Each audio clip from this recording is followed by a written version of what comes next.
Hey, did you know that over 90% of our viewers watch our videos but haven't subscribed yet? If you enjoy these true trucker horror stories, make sure to subscribe and turn on the notification bell. It's free and really motivates us to keep the stories rolling. So sit back, relax, and let's dive into today's stories. Welcome to the Sleep Haunt, where truth drifts through the dark and terror rides in every passing mile. Tonight we bring you 8 true, most disturbing trucker horror stories, encounters from forgotten highways, eerie rest stops, and nights when the darkness felt far too alive. Before we begin, we've set a goal. Let's reach 100 likes on this video. Tap that like button now and help us keep the wheels turning through the unknown. Now, settle in, breathe slow, and listen. The road remembers everything. Story number 1.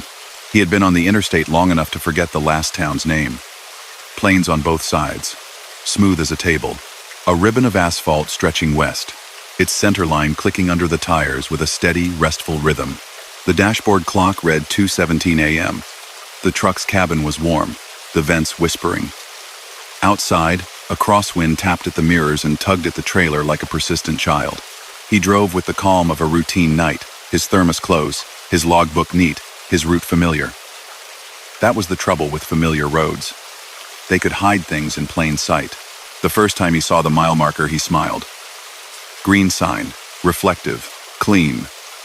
147. He glanced at the odometer, then at the distant glow of a way station closed for the night. He was making good time, and the next rest area was supposed to be a gentle pull-off with vending machines and a row of pet walking signs that no one ever used after midnight. He pictured the restroom's bright tile, the hum of fluorescent lights. He tuned the CB out of habit. Channel 19 hissed softly. A voice murmured somewhere far away, indistinct, like someone talking from another room. He didn't catch words, just the fact of speech. He turned it down again. The road ran straight and steady. Mile marker 147 passed in the passenger mirror, shrinking to a green dot among cattails and low grass. 10 minutes later, he saw it again. The second 147 made him check his odometer, the way one checks pockets for keys even though both hands already feel the metal. He had driven far enough to cross at least a handful of markers, not one. He looked out to the right shoulder as the sign slid by. 147, perfectly angled, perfectly planted, as if the state had been careful, as if no wind could tip it. He considered construction. Sometimes a reroute would borrow a lane, and mile counts would swing and surprise. Maybe the interchange had moved the numbers. He sat back, steady hands on the wheel, eyes on the soft wiggle of heat above the pavement. The night was clear and dry. Stars lay like frost on black velvet. The engine hummed. He passed 147 again. This time he spoke aloud to no one. A quiet yes, okay, as if agreeing to some point made by the air. He was not frightened. He was awake, on schedule, running light. No reason to feel anything but impatience. The rest area should have appeared before now. It would be a place to stretch, to let the cabin fan whisper while he walked under trundling clouds, to drink water cold from the cooler before the final leg. The CB crackled. The distant voice returned. Slow now, as if it had decided to be heard. It resolved into a simple phrase. Check your 6. He blinked, frowned, turned the volume up, and then down again. The voice faded to static, then to a clear tone, then to silence, as if an engineer somewhere had flipped a switch. Behind him, the trailer sighed. It was the normal sound of a trailer adjusting to crosswind and road seams. Only tonight, the way it sighed felt like a living thing changing position. He kept it in the lane, took a breath, and told himself, this is just a night like any other. The fourth 147 glowed from the darkness like a sign outside a small-town diner. No surprise, only presence. He passed it, rolled his shoulders, and picked a new metric. Odometers do not lie. He counted miles there, not on the roadside. 3 miles later, he saw 147 again. He slowed 5 miles per hour. The truck settled into the speed as if grateful. The wind dropped. The tires sang gently. He watched the reflective center line rush toward him and split, line after line, like small waves on a quiet lake. Out beyond the shoulder, a stand of cattails twitched and then stood still. A faint smell drifted in through a fresh seam in the door seal, cool and pine-like. There were no pines out here. He rolled the window up the last quarter inch, but the scent lingered, mild and clean, like the air in a church basement after a community dinner. A low hill lifted the highway. Far ahead, he thought he saw the blue-white rectangle of a rest area sign. He felt something like relief. He checked his mirrors, 2 dots of light behind, far back, keeping their own counsel. The hill let him coast a touch. The engine note fell to a soft, steady purr. At the crest, the sign appeared. Green, reflective. 147. He laughed then, not because it was funny, but because laughter chipped at the edge of the scene the way knuckles wrap a table to prove it is solid. The rest area should have been here. He knew this route. His atlas, folded to a tight square and tucked in the side pocket, had been traced and retraced with highlighter until all the westbound ends looked like rivers turning gold at sunset. He signaled and took the next right as if it were an exit. There was no exit, only a wide shoulder that widened more, becoming a smooth sweep of asphalt leading to nothing, then rejoining the highway as if it had never left. He kept the turn gentle, then eased back in the lane. The trailer drifted behind him without complaint. The CB was quiet again. The antenna tick-ticking in the breeze like a fingernail on glass. He switched off cruise control and drove the old way with a foot's pressure and a hunter's patience. The road hummed under him. The dash clock made a small click at the half hour. 2:47 a.m. He told himself the numbers mirrored themselves in this part of the world. It was an excuse that felt flimsy and calm at the same time. Down the long straight, he saw a splash of orange. Construction, maybe. He could use that, cones and lights, and people who would swear at delays and wave him on. People would break the spell. He drove toward it, careful, listening. The wind picked up and dropped. The orange shape separated into cones and a small electronic sign. The sign was dark. The cones marched across the right lane and back again into the shoulder, as if someone had set them out to mark a hazard that had since undone itself. He passed them at a sober pace. The electronic sign wore a hood of black plastic like a cloak. In the mirror, a faint glint of letters swung over its surface like fish underwater. He could not make them out. Past the cones, the road was black and new. The centerline paint shone. The shoulder's rumble strip was clean as cut. He liked that. New road meant fresh measure. He set the cruise again, a notch lower, and let the truck carry itself like a big, gentle animal. Sein. Green. Ibai Sushati. He touched the brake. Not a panic tap, just contact. The brake lights flashed red behind him. In the mirror, the 2 dots far back bobbed, as if the driver had seen his lights and responded, subtle and unsure. He turned on the weather band. A crisp voice recited conditions from a station he did not recognize, wind speed from a town name that felt like a storybook invention. The forecast was for a storm that had already happened last week. He switched off the radio entirely.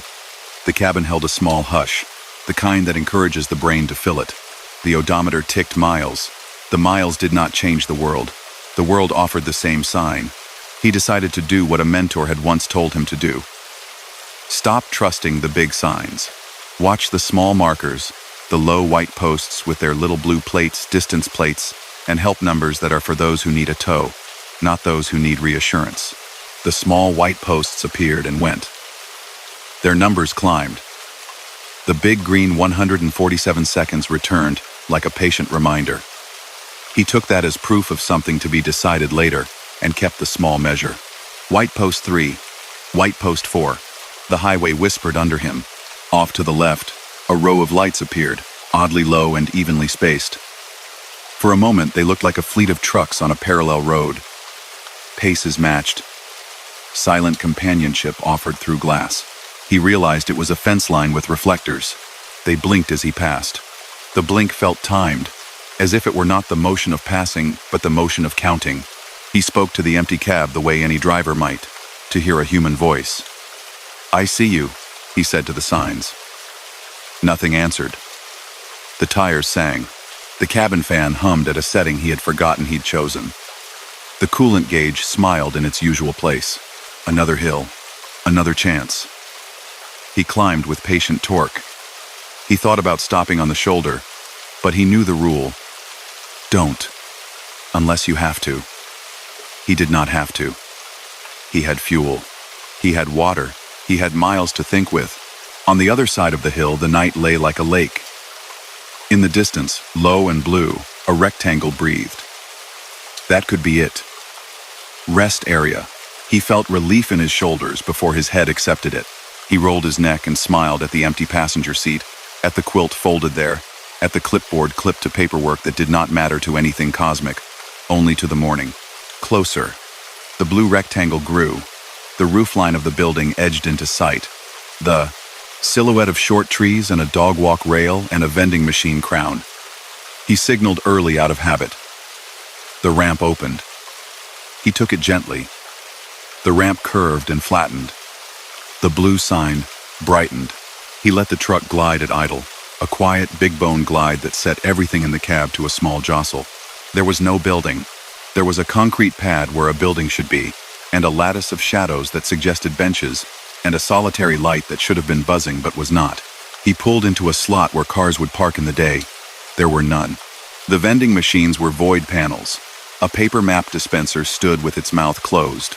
No maps to offer. He put it in neutral and set the brake. Saturday, a full minute passed. He listened to the kind of silence that is full of delicate, ordinary noises. The crack of cooling metal, the hiss of airlines settling, the soft ticking of a dash that remembers heat and cold. He opened the window an inch. The pine scent returned, faint. Somewhere beyond the light, something small moved in dry grass. A rabbit, probably. He stepped down. The night felt like an old auditorium after a concert echoes, a settled hush, the memory of sound more than sound. He walked to the map dispenser and read the decal on its glass. A small sticker in one corner, sun-faded, offered a phone number for road conditions. It looked old. He pulled the handle. The box opened and showed him emptiness, and beyond it, a glimmer of a folded rectangle stuck deep at the back, too far for fingers. He closed it gently. On the concrete pad where a building should have been, he saw outlines in dust like chalk where benches had stood. The outlines were clean, as if those benches had been lifted recently. He looked up at the light. It held the same steady glow as a star. Bugs usually dance in such light. There were none here. The air tasted cool and thin. He rubbed his arms, not with fear, but with the body's reminder that warmth is a moving thing. Back in the cab, he shut the door carefully. The truck felt like home. He released the brake and let the rig ease back onto the ramp. As the tires met the main line, the CB, though switched off, popped once, like a jar lid giving way. He did not touch it. He accelerated to a modest speed and settled back at his new chosen pace. On the shoulder, the little white post continued. 12, 13, 14. He took comfort in their ordinary climb. He topped a small rise and there it was again, almost comically faithful, 147. But something was different. The sign had a fresh scrape across its face, a pale scratch that caught his headlight beam and returned a crooked grin. He watched it pass. In the mirror, he saw the grinning line wink once as his lights moved on. Another half hour, and Dawn began to think about the eastern rim. The black sky softened by a tone too subtle to name. Birds began to try out notes in the dark. He checked his odometer and finally allowed himself the arithmetic. He had traveled far more than 1 mile many times over. He told himself firmly there would be an explanation that did not require anything but human error and highway bureaucracy. The small white posts continued to climb. At 26, the road curved gently right. He had not seen this curve before. On the inside of it, a service road diverged briefly, loitered at an angle, then ambled back to join. The service road carried old asphalt, grayed by sun, and studded with little beads of oil that caught light the way early frost catches the first hint of day. At the seam where the service road rejoined, there lay a green sign face down in flattened grass. It was the size and shape of a mile marker. He would have missed it at speed. Slower as he was, he saw the gleam of green under dust, the tilt of the metal as if it had been dragged and then given up on. He could not pull over here. Not safe. He logged it in memory instead, the way one remembers where a glove fell in a yard so it can be fetched after the dog is inside. The sky opened its first pale stripe. He could see the faint horizon lines of pastures and outbuildings. the whisper of a barn roof like a ship on land. At the next chance, a proper wide shoulder near a wide culvert, he eased over. He set his hazards and climbed down again. He walked back against the wind, listening for the change in noise that says a car is coming, then stepping to the gravel when one slid by. The sign lay where he thought it would, green, scratched, face down. He gripped the edge and lifted. The number on it was painted with care, reflective, and perfectly spaced. 147. He turned it in his hands. The back had 2 mounting brackets. The bolts had been wrenched loose. He could see the bright silver shine of fresh metal. Someone had taken it down recently. He set it gently back. There were no tracks around it but the ghost of last season's maintenance tires and perhaps the shadow of his own footsteps. He returned to the cab, settled in, moved off with careful merging. The road stretched ahead, and at last, offered a new number. Green in the distance, clean and ordinary. 148. He laughed again, this time with relief. The laugh rolled off the dashboard and out to the windshield and was absorbed by the day. He passed 148 like a greeting received and returned. Behind him, the place where 147 had been repeated and repeated slid into the past. He drove on cautiously, waiting to be pulled back. He was not. At a truck stop later that morning, he parked under a canopy that held a single row of pumps and a soft tin roof that clicked in the Sunday. He paid for coffee and a breakfast sandwich and listened to someone at the counter telling a story about a deer that had looked both ways at an intersection. When it was quiet, he asked about the rest area where the building was missing. The clerk, who wore a name tag that said Tom in bright red letters, wiped a square of counter and said, "Closed years ago for a rebuild. They opened it last month. Then they closed it again for a code check. It's open, then closed, like it can't decide. A crew pulls in, pulls things out, puts them back. You probably rolled through the in-between." He nodded. That fit. A road in the act of becoming itself again. Signs moved. Numbers reassigned. A green 147 left in the grass like a coat on a bench, waiting to be picked up the next morning. At a table by the window, an older driver with a gentle face and a shirt that had seen a lot of miles looked up from his eggs and said, "You see the mile thing?" He paused, then said, careful, "I saw a lot of 147. The older driver smiled into his coffee. They renumbered that whole stretch a decade ago when they changed the route through the county. Some nights you get both systems at once. Big green ones don't lie, but they don't always help. If you want to know where you are out there, you count the little white pins. They don't get updated until the last job is done, so they tell the truth even when the big signs are still arguing." He took that in. It made good sense. He thanked the man, ate, and sat a while longer than he needed to, letting the truck cool and the morning fill itself with ordinary noises. Laughter, the clank of a spoon against a mug, a radio playing a song that would be forgotten by the time the state changed anything at all. Later, when he walked back out to the rig, he paused at the edge of the lot. Across the highway, out beyond a wake of heat ripples, a line of green signs tilted like friendly soldiers at parade rest. They were not menacing, not odd. They were signs. And yet he watched them for a moment too long, until the illusion broke and they were just highway furniture again. He rolled west. The day warmed. The CB carried the cheerful, aware chatter of daylight drivers. He passed 149 and 150 and thought about the old 147 lying in the grass face down, as if it had slipped and decided to nap. By afternoon, the memory had softened. It joined all the other roadside mysteries: boots on shoulders, single chairs in ditches, underpasses with painted names that no one ever speaks aloud. He forgot about it until a week later, eastbound this time, when dusk fell in a lilac fade and the road rolled like ribbon under his lights. At mile marker 147, just where it belonged, he caught a movement at the base of the sign. A maintenance worker knelt there, tightening a bolt. His reflective vest glowed. The worker stood, turned, and lifted a hand in that universal two-fingered road wave, friendly, tired. Here we are again. The man's face was turned away in the low light. The gesture was ordinary enough to anchor the whole scene in reality. The driver lifted a hand in return and held the truck steady. The worker stepped back, satisfied, and the sign stood a little straighter. He drove on.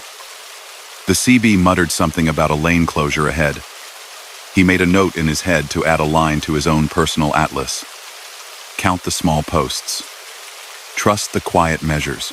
Some roads remember everything that has ever happened on them. Some nights they show it. It is not an omen. It is just memory. But memory can feel like a loop, if one is sleepy and the air smells like trees that are not there. He slept well that night, parked in a pull-off where crickets sang. Before he drifted, he thought of the number and all the times it had looked at him from green. In the limbo between waking and dreams, he imagined a long hallway lined with doors, each labeled 147, each waiting for a hand to try its handle. He did not try any. He turned on his side and let the hallway dim. Trucks murmured to one another in the distance, the humble chorus of machines resting after the faithful labor of carrying the world where it needs to go. Story number 2. He took the pass at night because heavy loads handled cold air better, and the grades were kind to traffic after midnight. The trailer was full of paper rolls, dense as sleeping planets, strapped and braced and seated low. The route climbed a spine of old mountain, where the highway had been carved and recarved, straightened and widened, until it wore a modern face over old bones. On the way up, the stars thinned and fog gathered in folds. The road lines flashed white like fish, flicking just below the surface of a lake. He knew this stretch by the names people used for it. Summit, chain control. Runaway ramp. The curve with the stone wall, where tourists stopped for photos in daylight. In the dark, the stone was only a darker shape, and the pullouts were little bays where night pooled. He set a calm pace. The engine breathed deep. He turned off music. The cab filled with the small, familiar instruments of a long climb gauges steady, fans low, the soft rasp of his own sleeve against the wheel when he adjusted his grip. He glanced at the outside thermometer where it hovered a few ticks above freezing.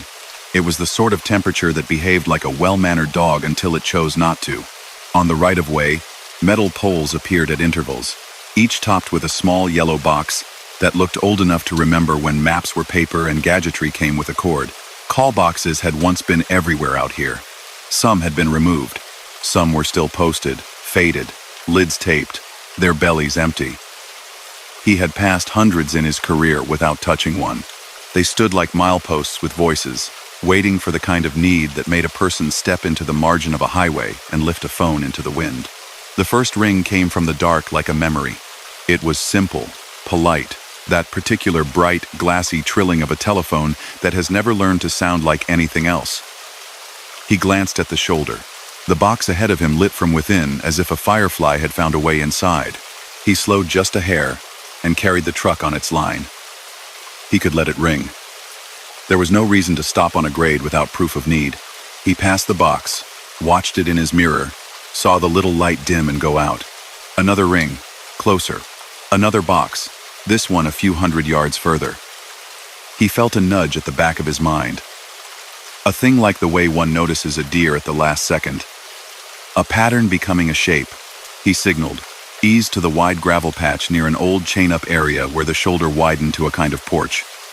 He set the brake, flicked on the four-ways, and stepped down. The air was colder out of the cab. He smelled wet rock and the faint metallic tang that mountains sometimes carry, as if the whole slope were a kind of bell.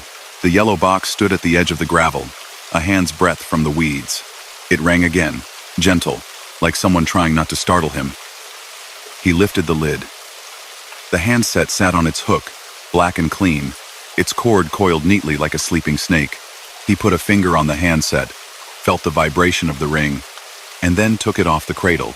"Highway operations," said a voice. Calm, middle-aged, not performative. The sort of voice that knows it has your attention and does not need to earn it. "You're good to continue. Keep left at the Blue Cedar turnout. We've had small debris come off the slope there. Cones are set, but the fog's doing tricks. Left lane runs clean." He said nothing at first, then remembered the ritual of radio and phone, and spoke as simply as he could. "Copy. Watch your brake lights behind you," the voice added. "You've got a car holding your shadow line too close. Tap twice now to get their attention, then carry on." The line went quiet. He listened for paperwork or radio chatter behind the calm. Nothing. He watched the little yellow bulb inside the box glow, and then dim, like a heartbeat. He put the handset back and closed the lid. The night felt a shade less empty. Back in the cab, he eased the truck into gear and signaled. The four-ways ticked in sympathetic time with the wipers he had not turned on but might soon. He rolled ahead. In the mirror, the car behind him rode close enough that the two vehicles felt connected by an invisible bar. He touched the brake pedal twice. His lights winked. The car fell back the way a horse decides to behave when you lower your voice. He settled in the left lane. The blue cedar turnout arrived without ceremony, just a wider shoulder and a sign with a name that meant trees and picnic tables in the day. Cones stood like little orange monks along the right lane, and beyond them, scattered as if tossed by a bored giant's careful hand, lay a handful of stones, some no bigger than walnuts, some the size of a fist. In fog, they might as well have been anvils. Left lane was clear. He passed through. He told himself a whole list of sensible things. A maintenance crew could be out of sight. A portable power supply could feed the call boxes for motorists. Maybe the system hadn't been as thoroughly decommissioned as rumor had it. The mountain was full of wires under the skin. Half a mile later, another box rang. This one sat where the shoulder pinched down to a seam. The box itself leaned a degree left, as if the winter freeze had nudged it. He took the shoulder anyway, careful with the edges. The lid opened a touch stiffly. He lifted the handset and listened. "You've got fog settling into the horseshoe above mile 58, the voice said, not waiting for hello. "It comes dense and thin in layers tonight. Stay on the centerline rumble for a minute when it whitens out. Don't chase the shoulder reflectors. They're set shallow there and play tricks at eye level." He said, "Understood. You're doing fine," the voice added in that same unadorned tone. 34 to 36 is your sweet spot. Let the grade set you. You'll feel a pebbled section and hear it. That's old surface the plow skipped at last run. After that, clear through the saddle. You'll get a wind burp just after the saddle. Hands steady. Soften your wrists. A pause, as if the speaker had looked at something only they could see. When you reach the overlook, don't take the shoulder, there's black ice under the gravel. The line clicked. He waited a beat, maybe to see if there would be anything else. There was only the bed of the line, a little hiss like distant rain, though no rain fell. He set the handset back gently. When he stepped up into the cab again, he remembered the way a friend once folded a paper airplane in a storm and threw it into a gust just to see if it would fly. There was a strange calm to following instructions that cut through the blunted edge of fear and left only task. The fog behaved exactly as promised, present and absent in horizontal bands, so that sometimes the world had a horizon and sometimes it had none. He centered his left tires just to the right of the rumble strip and let it purr under the tread like a friendly cat, an audible compass. The pebbled patch knocked at the tires like someone tapping a window. He took his foot off the accelerator just enough to let gravity earn its keep. The truck carried itself with dignity. He passed the overlook, and the shoulder beyond it wore a sheer sheen that looked like water and was not. Further up, the slope narrowed into a canyon between two dark shoulders of rock. The highway ran a clean split through them with a concrete barrier between lanes like a spine. The fog thinned. The stars showed again, shy. He let that be a kind of blessing. A sky means a ceiling, but also a promise that above the ceiling the sky goes on. Then something odd happened. He heard a ring without seeing a box. He had begun to recognize the ring, the pitch of it, the way the sound carried. It came from ahead and slightly right, exactly where the next box should have been, had there been a next box. He signaled and eased into a pullout that had not been used for years. Weeds had taken the back of it. An old sand barrel sat tilted, empty. There was a metal post jutting from the gravel with the ghost square where a latch had once lived, and a square of cleaner paint where a box had been removed. The air rang again, though there was no box to wear the sound. He stepped close to the post and felt, astonishingly, the faintest tremble in the steel, as if it were a conductor, and the ring could move through metal. "Highway operations," the voice said when he stood near. There was no handset in his hand, only that quiet, steady tone. "Pull into the old chain area under the east portal. Put your hazards on. Give it 60 seconds after full stop. A sand truck's about to ease down the wrong shoulder with no strobes. We're short equipment tonight and they're covering 2 beats with 1 unit. After 60, you'll be fine to merge. Take the inside lane until the snowboard gate. You'll know it when you see the stickers." He stood there, listening to that clear, impossible counsel coming out of a post that carried nothing but air. He did not argue with physics. He thanked no one.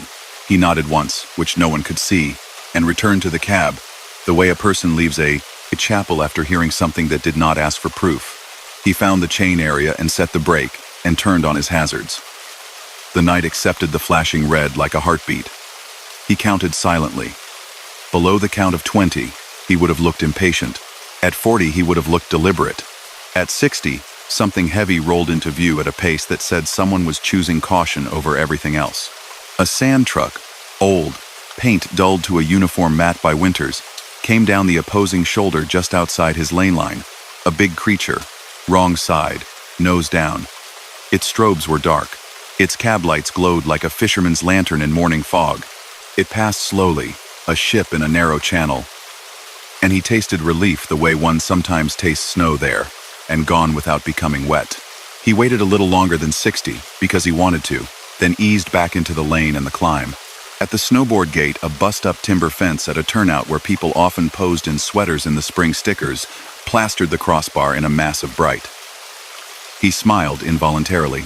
Whoever had spoken to him knew that place too well to guess. He let that thought sit like a stone in his pocket and did not take it out to examine. When the grade leveled, he felt the change in weight. The truck relaxed a fraction. The temperature dropped a nail's width. He scanned the road edge, the middle, the rear view. He listened more than he had earlier, the way one does after hearing their name in a crowd. For a while, nothing came but road noises and the soft song of tires. The fog lurched back across an open cut and then rolled away again as if embarrassed. The next ring was so near common sense that it made his scalp prickle. He saw the box this time, paint clean, lid closed. He stopped, careful and square, and lifted the handset out of habit. The voice came through without hiss. "Check your left steer," it said. "There's a chip in the tread big enough to worry you later. Better to flick it out now than find it at the off-ramp in an hour, and wonder when you picked it up." He set the handset down on his shoulder and stepped to the tire. He crouched with his flashlight and moved the beam across the grooves. There it was, a thin wedge of granite lodged edgewise, not deep. A small, hard punctuation mark. He dug it out with a key. It fell into his palm cold as ice. He set it on the concrete barrier and ran a hand across the tread. Sound. He stood, feeling ridiculous in the way people feel when a small thing is exactly where someone said it would be. He put the handset back and looked at the box as if it might blink at him. It did not. Past the summit, the world leaned the other way. Descent required a different politeness. Not to the mountain now, but to the brakes, to heat, to gravity's insistence. He set the engine brake notched low. The reefer hummed behind him, a comforting domestic sound against the wild outside. He kept it slow, almost too respectful to some eyes. But a heavy load in the dark is an agreement made with the day to come. When the next voice came, it carried a note that almost, but not quite, sounded like approval. "There's a plow ahead running a gap. Do not pass. He'll slide over at the maintenance gate. Let him be your lighthouse until then." He found the plow at the end of a straightaway, moving dignified, throwing little more than light flurries of dust and frost that hung like breath. He tucked in behind at a distance that felt companionable rather than critical. Another driver came up in the right lane, confident, unfamiliar with this beat, or impatient with it. The plow's shadow bucked once, as a crosswind fumbled for it. The passing driver thought better, and drifted back without drama. The mountain gave them all a small lesson in restraint. The plow peeled off at a gate where a sign declared no admittance. The driver inside lifted a hand through the rear glass. A shape in a rectangle of light. He lifted his own in return. The road opened, like a ribbon being pulled. He went on. The base of the pass greeted him not with a grand sign, but with the quiet of trees that grew taller and closer, and finally let their branches meet over the highway. The fog lay behind him. The temperature ticked up a shade. He felt it in his knuckles, a loosening. He decided, without deciding, to stop at the maintenance yard just outside the small town that hugged the foot of the mountain. He had no complaint to file. He wanted to say the smallest thank you anyone could say in such situations. The thank you that contains also the question, did this happen the way I think it did? The yard was lit, but not awake. A single office glowed. He parked in the lot that wore the marks of tire chains and plow blades, arcs of old scrapes like handwriting. He walked to the door, saw a bell on a spring, and pressed it. A man in a sweatshirt stepped out from behind a desk that looked like it had been moved from another building in another era. The man's hair was the exact color of the snowplow's faded paint. "Help you?" the man asked, kind but guarded, as night shift people are when the door opens. He explained in short sentences. He did not dress it up. He used measured words, call box, voice, suggestions, hazards that were real when he reached them. He did not say the word impossible. The man listened with his head slightly tilted, as people do when they are scanning their own memory. "We don't staff the pass overnight unless there's a declared storm," the man said at last. "We've been short this week. Crews did a sand run at 9 and another around 2. Boxes don't ring anymore. They got switched to those mile marker signs and a toll number. Power's cut to most of them. We left a few up until the post can be pulled. Some folks don't like seeing nothing where there used to be something." "They rang," he said, aware of the simplicity of the claim. "They rang where a post was without a box." The man leaned back, not skeptical exactly, more the way someone leans back to get a better view of a painting. He nodded once. A small concession to something shared. Then he reached behind and tapped a corkboard where photos had been pushed under thumbtacks in a scatter that made its own map. There were snow pictures, plow pictures, a gratitude note written in thick marker by a third-grade class. In one old photo, a man in an orange jacket stood with a wrench on a chain station bolt. He was not smiling, but his face had the softness of someone who would smile often. "Years back," the man said, touching the photo with 2 fingers, not quite covering the face. "We had a lead out there who could talk folks through a whiteout like it was choreography. Calm voice, no big words. Tell you just what you needed, and stop when you had it. He'd get on the radio with troopers and wreckers and logging outfits too. When the landlines were still a thing, he knew which box picked up quickest. He passed." The man paused, searching for a gentle way to say it, and finding one. "He passed a while ago. Time goes strange up here. Anyway, you're not the first to come in with a story where someone told you exactly how to keep your day boring. He didn't know what to do with that, other than tuck it someplace safe." He looked at the photo and saw a set of eyes that had likely seen a lot and judged almost none of it. "What did he used to say when you cleared the worst?" he asked, not sure why. The man smiled then, the first easy smile of the night. Said, "You're clear.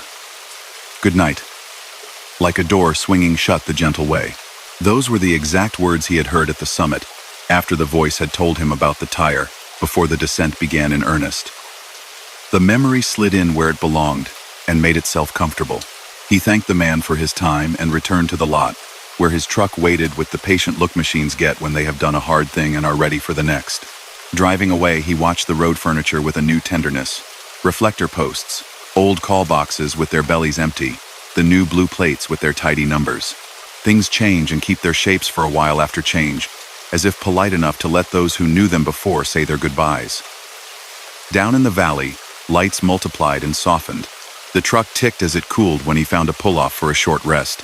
In the space before sleep, he thought of the voice as one more mountain tool like sand, like a plow, like a hand on a shoulder in the fog telling you that the next step is the important one, and then the next. In the morning, sun broke the top of the ridge as clean as a knife. He rolled past a regional office and saw in the window a laminated sheet taped for the public. "Call boxes retired in this area. Use mile marker reference when calling." He smiled. He had expected as much. He could set it alongside all the practical explanations he liked, and it would not reduce or cheapen what happened on the grade. The road had spoken. Whether it used copper wire and a switchboard, or memory and coincidence, the effect was the same. Simple instructions given at the right moment. Turning hazard into passage. He delivered the rolls, each one wrapped in brown paper that hid white pages within. People in offices would type letters on them, make lists on them, draw house plans on them, sign birthday cards with pens that sometimes left a blot that looked like a star. He signed his own name on a delivery slip and glanced unconsciously at his left steer as he crossed the dock. The tread looked clean. He felt the thrum of the mountain under his feet still, a phantom sensation like when one gets off a boat and the land seems to move. He told no one on the dock about the call boxes. People have their own mountains. He washed his hands. The smell of cold rock, rinsing away with the soap. Later, running light on flat ground, he caught a glance of one last yellow box far from the road, in a field where an alignment had changed. It stood among weeds, lid shut, the post straight. A bird had claimed the top of it and rode there like a weather vane. As he passed, for just a second, no more, the notion crossed his mind that if a person were close and still and open to the idea, they might hear it ring. Story number 3. He rolled into the work zone just before midnight, when the world gets quiet enough for road signs to sound like they're speaking. The night was clear in the high desert way, stars low and sharp, a dry wind sliding small stones against one another with tiny glassy clicks. The highway had curled around the shoulder of a half-drained reservoir all evening, water on one side, bluffs on the other. In the daytime, that water held color like a coin. At night, it was just an absent dark, a space where sound traveled unchanged. Long before the cones began, the radio had crackled with the familiar recipe. 1.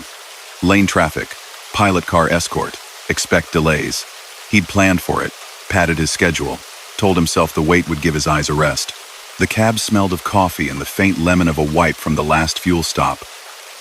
The reefer in the trailer hummed behind him, steady and domestic, like a refrigerator in a quiet kitchen.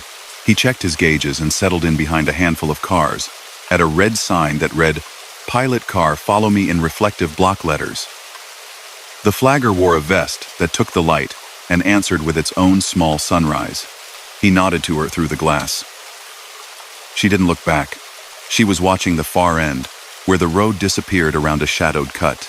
Wind came up exhausted from the water and slid under the truck, drumming softly.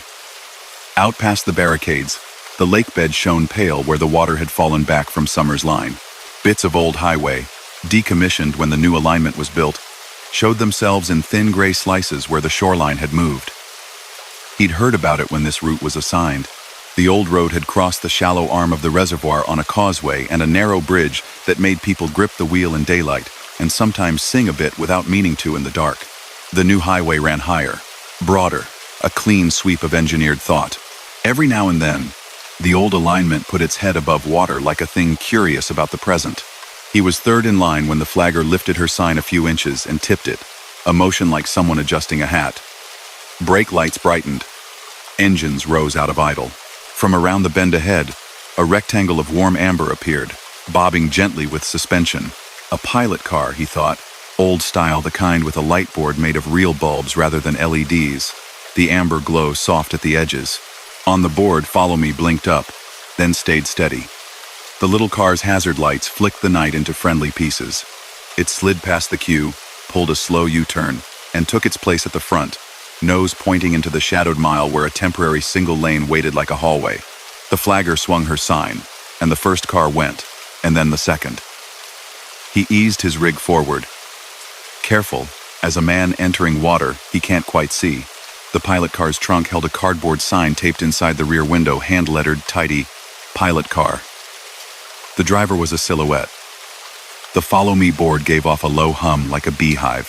He watched the spacing, not the lights, the way he'd been taught, head on a swivel, mirrors kept honest. He could do this in his sleep. He was not in his sleep. They rolled past stacks of fresh culvert and a line of barrels that had been pushed back with respectful care. The lane narrowed and rose a fraction to cross a culvert. The cones leaned as if listening. The pilot car's sign shifted for a moment when it hit a seam, "Fall, all me," then returned to itself.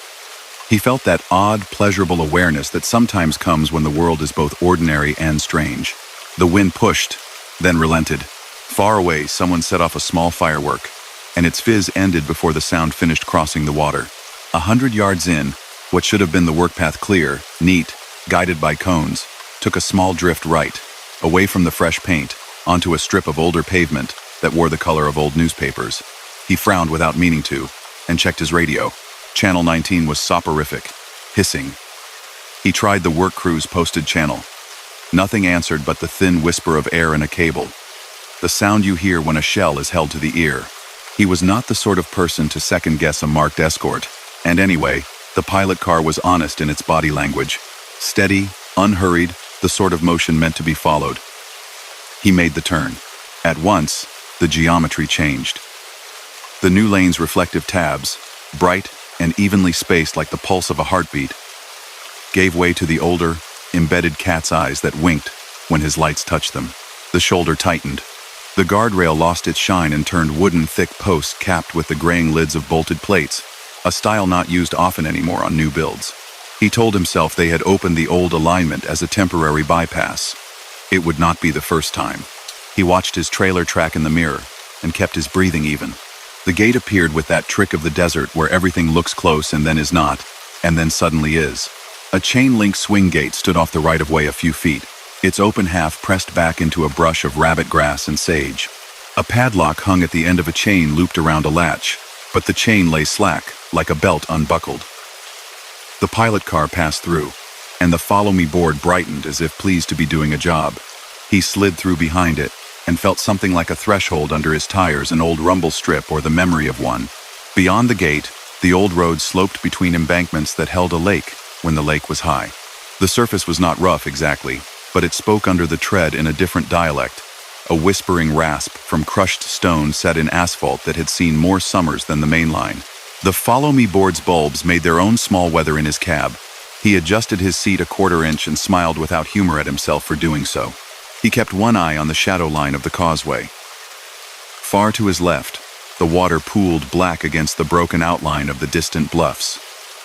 To the right, the lakebed lay pale and cracked, long shallow gullies etched in the silt like the inside of a shell. He could hear the faint percussive note the tires made when they crossed an expansion joint. Built for heat, not cold. The pilot car kept to the center, and he did too, knowing there wasn't room to wander. Up ahead, a darker line cut the causeway, the shape of the narrow bridge. The bridge was more of a long concrete box with railings than a proper arch. It spanned the deeper channel that fed the reservoir, the old river, tamed but not erased. In the day, people used to slow and look down for carp, and the occasional flash of trout where the current created a little promise of movement. At night, it was a ribbon without edges, unless the light found it. His beams found it. The rails rose low and even on both sides, and the Follow Me sign walked ahead, cheerful and absolute. It was almost comfortable. The amber glow gave the space between them the kind of safety lane you can feel, a corridor for taillights and patience. He thought about how odd it was that the bulbs were so warm in a place where the new boards were all ice bright. He thought about how the little car's license plate had looked in the previous curve black, or maybe just dirty. He thought about how the radio stayed quiet, and how the wind above the water made a soft mouth shape under the bridge, at a pitch his ear could hold but not name. Halfway across, the board stuttered. Follow became follow, then fall, then a rectangle of honey light. He eased a little more room between them, not from fear, but from the instinct to give old things time. The honey light steadied, formed ME, then blanked. For one breath, the back of the pilot car was unlit. His high beams caught the shape of the trunk. The spare tire hung under it, the slender hitch meant for a small trailer, the weather line along the bottom where dust had collected in a neat horizon. The board came back and said slow, which was near enough. He slowed. A few car lengths later, the board went gray again and did not return. The pilot car's tail lamps glowed like two cherries held in cupped hands. It drifted into a rightward bend at the far side of the bridge and passed, without flinching, between two sawhorses set as if someone had made a little doorway to a room no longer in use. The sawhorses were pale and scuffed, their stripes more suggestion than warning. He felt a flicker in his chest the way a bird might flick its wings once in sleep. Then the world changed in the simple way it sometimes does. His light reached farther than he expected, and found nothing for it to touch. 30 yards past the sawhorses, the deck was gone. Not a dramatic canyon mouth, just a quiet absence where the old road had been pried up when the new was built. A gap blacker than water, beyond which weeds and low willow had taken hold. The pilot car's cherries brightened, dimmed, and slid gently sideways as if turning down an aisle that was not there. He put his foot down, not hard, just enough to bring the weight backward onto the drive, and the rig slowed with the kind of grace that comes from practice. He stopped so neatly that the truck's last shiver felt like a satisfied dog settling. The gap ahead breathed cool air. The night came into the cab with it when he cracked the window half an inch. He could hear the forked whisper of water under the far bank and the polite tick, tick of his hazard lights reflecting in his mirrors. The pilot car's lights were gone. There are problems in the world that have to be thought through with a pencil. This was not one of them. There would be no going forward. There would be a turn, or a backing, or both. He set the brake, rolled his shoulders once, and stepped out. The bridge's rail was knee-high and cold to the touch. He walked forward to the sawhorses.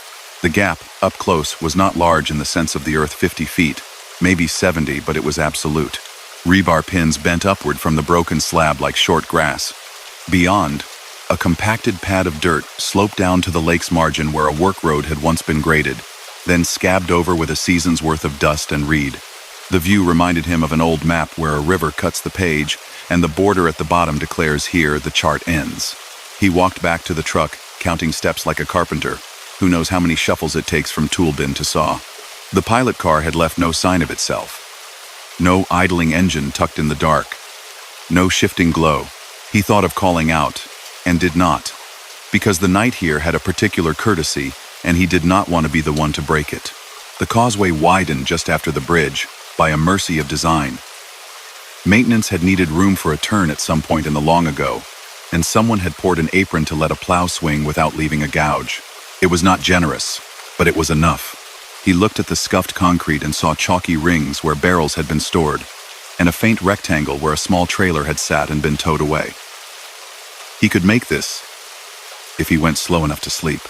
He eased the truck into gear and moved forward the few feet he could claim, then cut the wheel, then backed with the kind of attention one gives to porcelain. The trailer's tail swung over the waterside and filled his mirrors with a sheet of darkness. He breathed to account. He touched the throttle as if persuading a skittish animal. The backup alarm complained softly to a world that contained no one to hear it.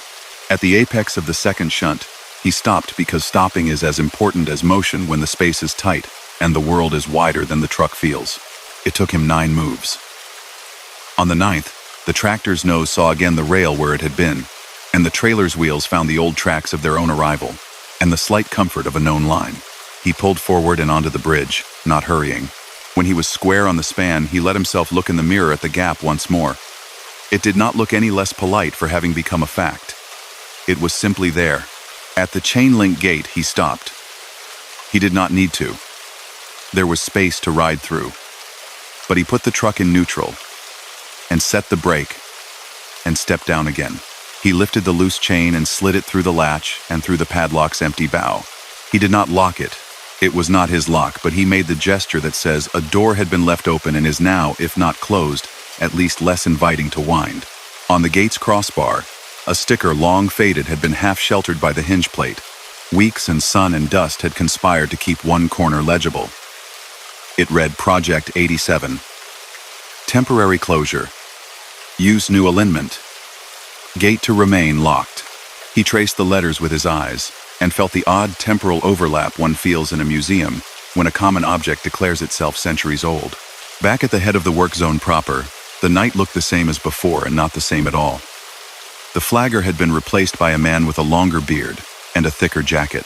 The pilot car waiting at the front was a newer truck, bright white, LED board crisp with dots like stars in a clear sky. Follow Me strobed across it with the punctuation of modern things.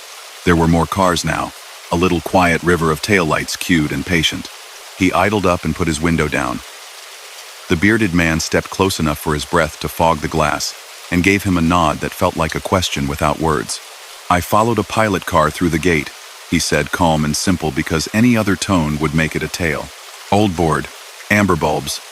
It led me across the old bridge. The deck's missing beyond the sawhorses. The man blinked once, slowly. We haven't run an escort yet, he said. We're still setting cones. That white truck there is the only pilot on tonight. We don't have a gate on our route. Old bridge is shut. Always locked. It's been half pulled since they drained it last spring. It was open, he said, and felt the small foolishness of describing the color of a thing that someone else insists is invisible. Chain was loose. The man's eyes tilted past him toward the other workers moving in the dark with their headlamps making small comets. He lifted a hand and one of them jogged over, an older person with a green knit hat tight to their skull. Ralph, the bearded man said. He says he came up the old causeway behind a pilot. Says the gate was open. Ralph nodded as if they'd been waiting to hear that. Wind took the latch last week, they said. Their voice had the flat sincerity of the very tired and very sure. We chained it at dusk. Again. I'll go look. Then to him, you didn't go past the missing bit. No. Good. Ralph pointed at his tires. You've got the pale dust on you. That caliche only sits out there. Looks like somebody's been through every time fogs touch the water this month. I'll say it again to the day crew. The bearded man chewed that, and then, with a tone that carried no blame, only a kind of shared bafflement, said, "What did the pilot's board look like?" "Like a honeycomb," he said, surprising himself with the word. "Warm amber, not dots. Bulbs, the kind that hum." Ralph's eyes shifted toward the reservoir, the way someone looks at a hillside and imagines a trail no one uses anymore. "There's an old arrow board out there," they said, perhaps to the bearded man, perhaps to the dark. "We parked it by the pump station 10-15 years ago. Dead as a stone. Face turned inward. We keep meaning to drag it for scrap, but the ground's soft when we have time. Folks say the reflection off the water makes it look like it's winking. I've seen that, but I've never seen it lead anybody anywhere." The bearded man rubbed his jaw as if consulting with the hairs there. "We'll send the ATV," he said. "Chain the gate again. Check the sawhorses. Appreciate you stopping when you did." He nodded. There was nothing else to do. He put the window up halfway and let the cab warm his forearms. The reefer's hum filled the space like a steady friend. The ATV's small engine buzzed away into the old road's throat and came back a quarter hour later with a worker holding a coil of chain.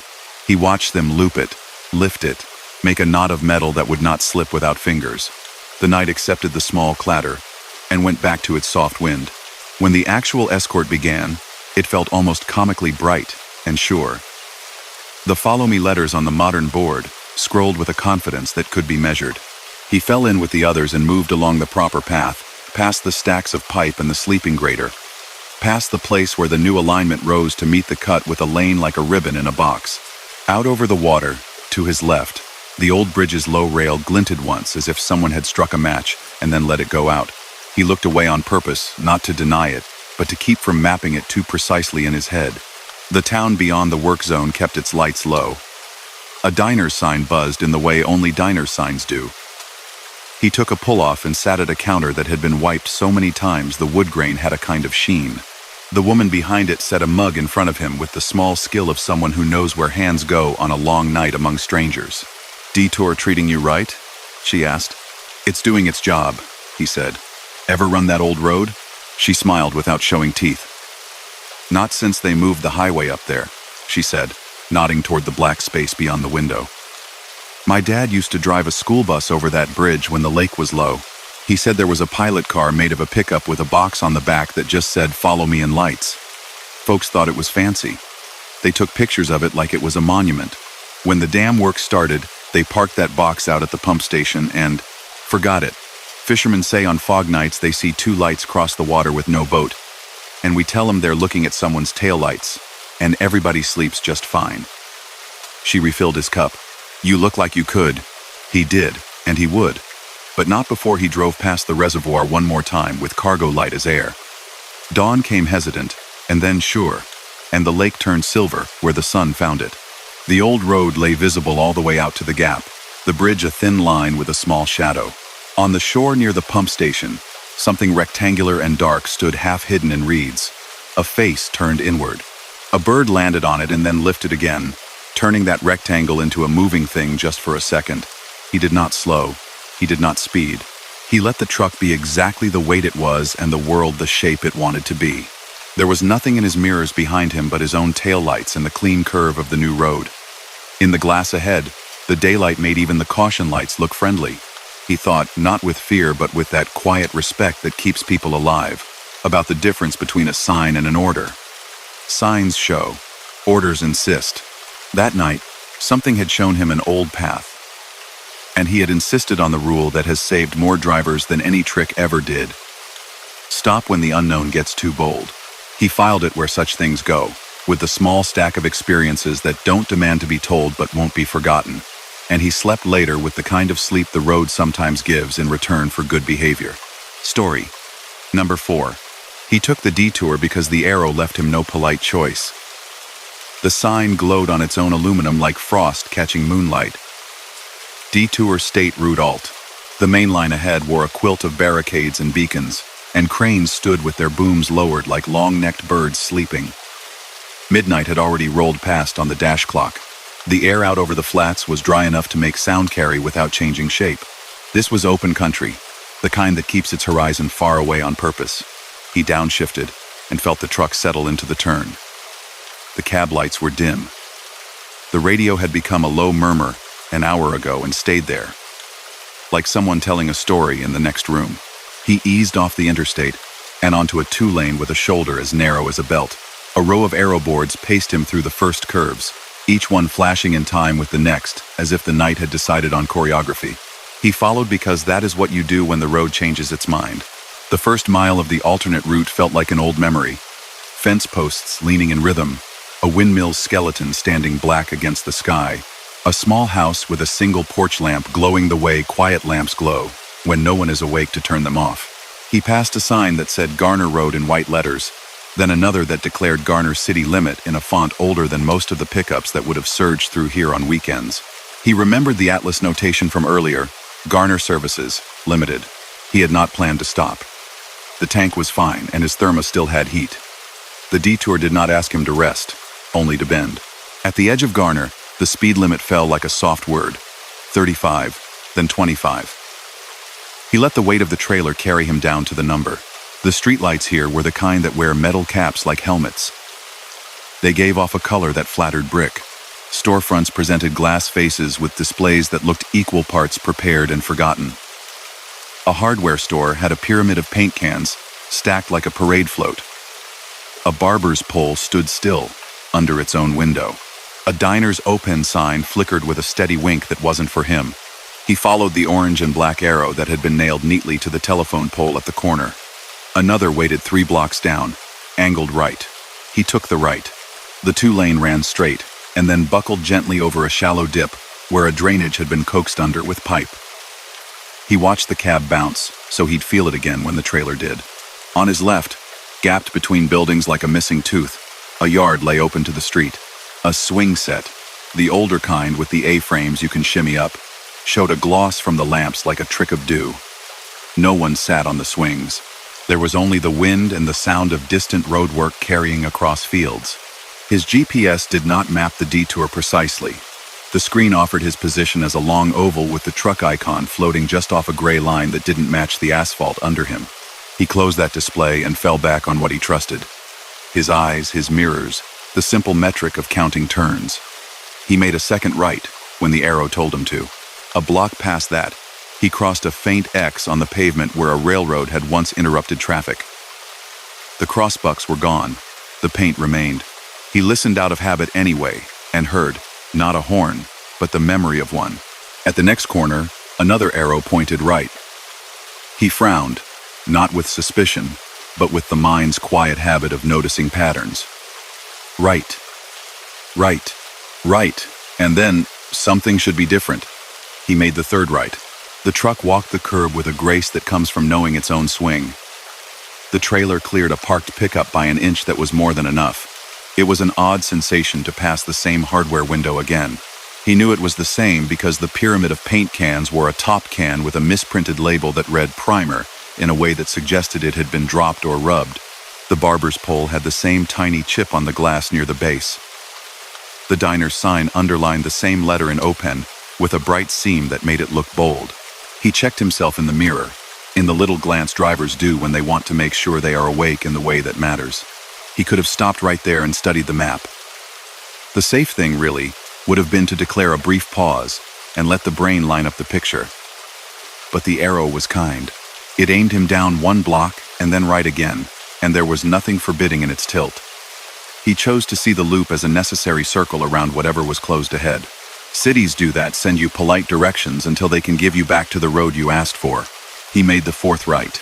He said the name of the town aloud in the cab, so that the sound of it could join the hum of the truck. Garner. People had eaten burgers here. People had bought nails. Somewhere in the dark, a dog collar would jingle when its owner shifted in sleep. Somewhere, a refrigerator would click on and keep milk cold.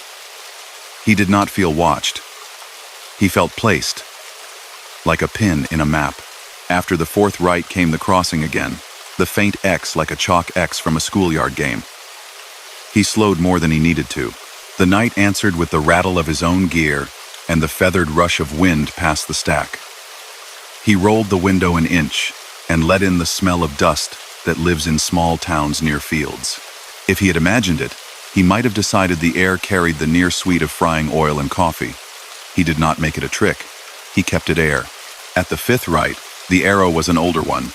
Its reflective paint had been scoured thin in 2 diagonal strokes, the way wind can take away a sign's skin over years. It had been mounted on a wooden sawhorse instead of a pole. Someone had passed useless time with a permanent marker on the top. A small, smiley face drawn upside down so that it looked like a crescent moon when he approached, and a grin once he passed. The loop tightened, not physically, but in his head. He counted storefronts, counted trees, counted the black rectangles of upper windows that glanced back light from across the street. A clock above the bank door read 12. 7 inches with the unblinking confidence clocks carry whether they are right or wrong. He passed it again at 12:07. And again. He checked his dash. 12:03. The bank clock had its own mind and kept it. He turned the radio to static on purpose, and then back to quiet again, like rinsing a glass. He tried the work crew frequency. He tried the county's road conditions number, got a recorded menu that named every road but this one, and hung up gently at the beep where a person is meant to make a choice. On the 6th pass, he did not turn. He went straight instead, and let the orange arrow slide by on his right like a polite suggestion declined. The street did not disagree. It offered an alley with a soft V of gravel that might have been an exit and then a return to the main avenue. He could have taken it. He didn't, because the trailer would have shouldered the alley walls like a man in a coat 2 sizes too small. He carried on, slow, past the diner with the silent neon. The glass made a room out of light. Booths waited with their backs in tidy symmetry. A cake cover shone on the counter like a little observatory dome catching a comet. A coat hung on a hook by the door, the sort of coat that belongs equally to a bus driver or a short-order cook. There were no people in the lights. Across the street, a shoe store had propped a sign in its window that announced fall specials. The leaves pictured on it were not the leaves that grow here. He paused at the next stop sign and felt something small pass under the truck. A bit of branch maybe, a stray chunk of gravel, and the sound of it was a single tap, a harmless thing that nevertheless laid claim to his attention. He checked his mirrors again. He could see back a block or more. His taillights painted the street with 2 smooth, long strokes of red. The crossing bell sounded. He had not known he was waiting for it until it began. The tone was crisp and bright, the kind of bell that can be heard over weather and conversation, the kind that tells you to stop even if you do not know why yet. He looked toward the place where the paint X lay, and he saw nothing new, nothing physical, nothing wooden moving or metal lowering. No crossbuck, no gate, no flashing lamps. There was only sound and the pattern of sound. Ding, ding, ding, in a count that belonged to no human finger. His foot went to the brake without drama. He stopped. The night opened around him in a new way. Not back, not forward, but vertically, as if a trapdoor were being eased up from below. He experienced the peculiar stillness that lives at a crossing when everything else has gone to red. The air seemed to gather in his ear. The bell continued, patient even, not hurried to bring anything, just intent on drawing an outline around a thing that might cross. He could have rolled on. He put the transmission in neutral and set the brake instead, because old habits like that are worth a few seconds. As he sat, a wind shifted down the avenue, a wind that smelled faintly of water that had traveled a long way in a narrow channel, picking up other people's air as it went. He remembered the atlas notation about a river once being routed through a culvert here to keep the road dry. He pictured pipe under street, current in dark, and the mind made that a kind of train. The bell slowed. It did not cut off. It descended out of its own duty. Someone might have said the ghost of a crossing was finishing a job. He preferred to think of timers doing what timers do. The last ding was longer than the others, like a sentence letting itself end. The air reset. The temperature felt the same. The clock above the bank still declared 12:07, and would probably declare it forever. He reached for the shifter and then changed his mind and let his hand fall back to his thigh, where the fabric of his jeans was warmer than his palm. He rolled the window down a handful of inches because he wanted to hear the town itself and not his own truck's audience of familiar machines. The streetlight hummed in a tone he had learned to love years ago. There is comfort in old electricity. Somewhere a metal flag line tapped against a pole. Somewhere a dog woke and made a single huff, the sound dogs make when their dream changes scenes. At the end of the block, a white shape moved. It was not much a glimmer, really. The roll of a headlight, the angle of a bumper pulling a corner with that special care reserved for municipal vehicles. A county pickup rolled into view with a light bar dark and a magnetic placard on the door that he couldn't read. It eased to the curb on the far side of the crossing and idled there like a patient guard. The driver's side window stayed up. The truck did nothing but exist. He raised a hand without thinking, the reflex salute among night workers. The pickup did not answer. It did not need to. A minute later, it glided forward and nosed into a side street, and was gone. The bell remained silent. The air around him felt equal parts emptied and charged. He made his decision then, because the decision was already made. He would leave the arrows to their own duty. He would unroll the town himself. He put the truck back into gear, and he went straight where he knew the right hand wanted him. The street widened at the end, where a grain facility had once opened its gates and let farm trucks queue in summer. He turned there, using the apron of a loading dock as a gentle crescent to catch the trailer's swing. In his mirror, a sign behind chain link offered scale times that meant nothing at midnight. He came out of the turn facing south, which was a direction he trusted because it moved him away from the bank clock and toward the darkness beyond the lamps. 2 blocks later, the town let go. The street fell into 2 lanes, and the houses pulled back. And then there was a field with a cut swale that would hold water whenever it came. The detour arrows appeared again, and this time they led him forward, not in instruction but in agreement, stepping stones instead of suggestions. At the edge of Garner, he passed the city limit sign, this time with its back to him, and someone had stuck a reflective sticker on the lower corner that made a small star as his headlight hit it. He thought about how small decisions draw an arrow. Leave a chain latched. Test a bell can make a night feel like a riddle. The on-ramp lifted out of the ground like a ribbon someone had ironed.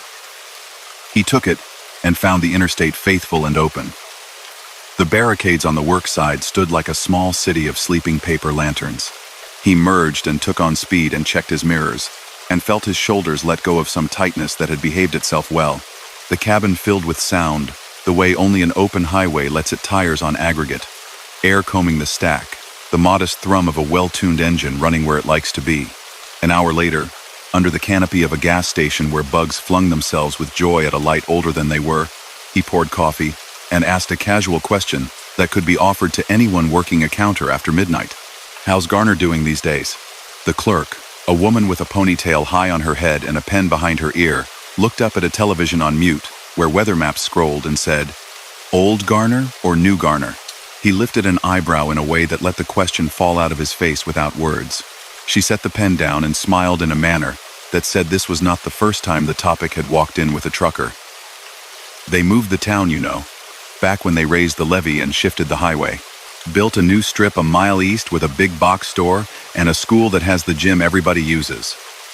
Old Garner is left as was for film folks and festivals in the fall. They keep the streetlights on a maintenance timer so the fixtures don't corrode from sleeping. They test the crossing bell once a week to keep the wires honest. If you get there on test night and the detour's in place, it'll feel like you stepped into a memory." He noticed the index finger of her left hand had a line of silver paint that did not leave skin easily. "The arrows?" he asked. "They take you around and around. Sometimes the crew forgets to take the first set down when they reset for the next day." She shrugged with sympathy. Not apology, gravity applies to all projects. There's a loop built into the old downtown for parades. If you follow the first arrow you see every time, you can circle till the bell says go on. My cousin did it once in a delivery van and said he met himself in a window. He nodded. He did not say that a county pickup had watched over the crossing as if the old habit of guarding had not been retired. He did not say that the open sign had shone on empty booths with a tenderness that did not belong to neon.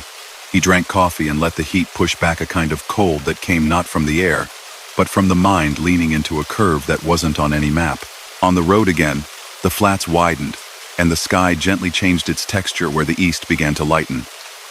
The dash clock declared what was true. Morning would arrive on schedule. He carried the detour with him for another hour, as a thought that didn't sting.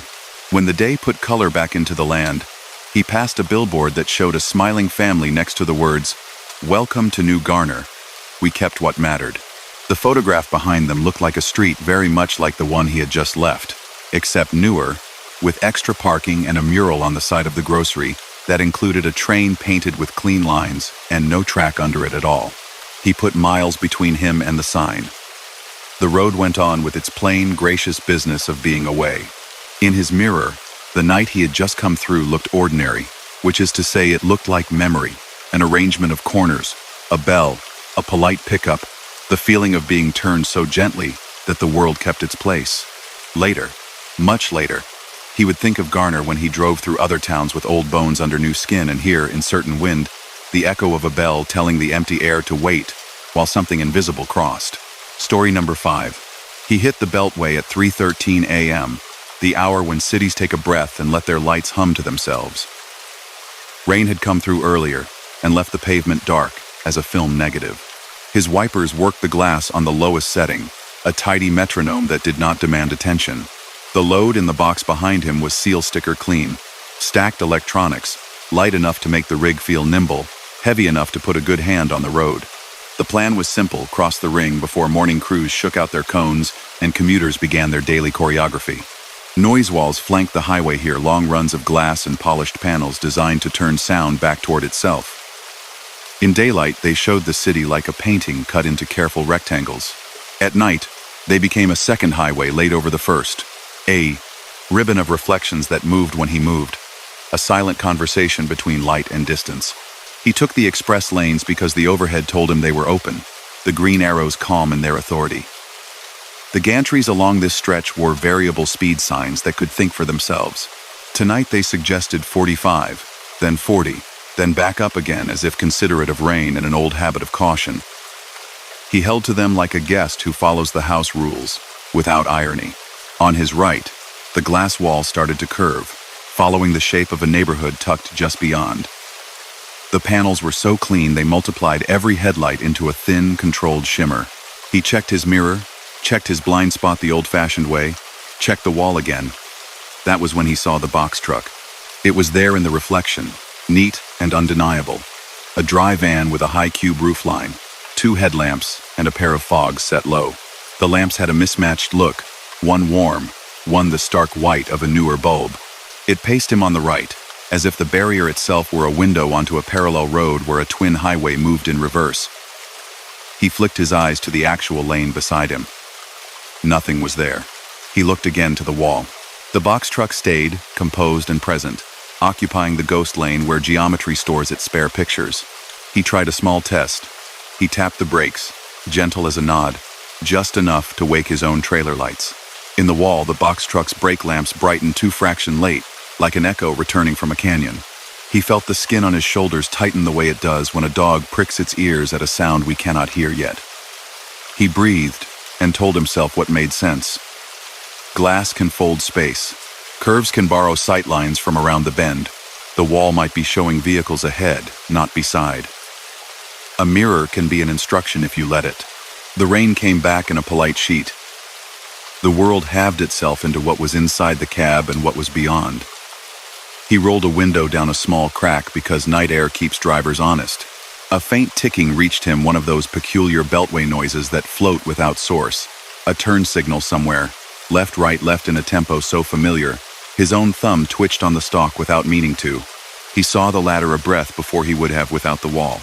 In the reflection, the box truck's silhouette shivered, its headlights jumping as if the driver nudged the wheel. The image's lane opened a gap. The white line slid under it with a tiny wobble.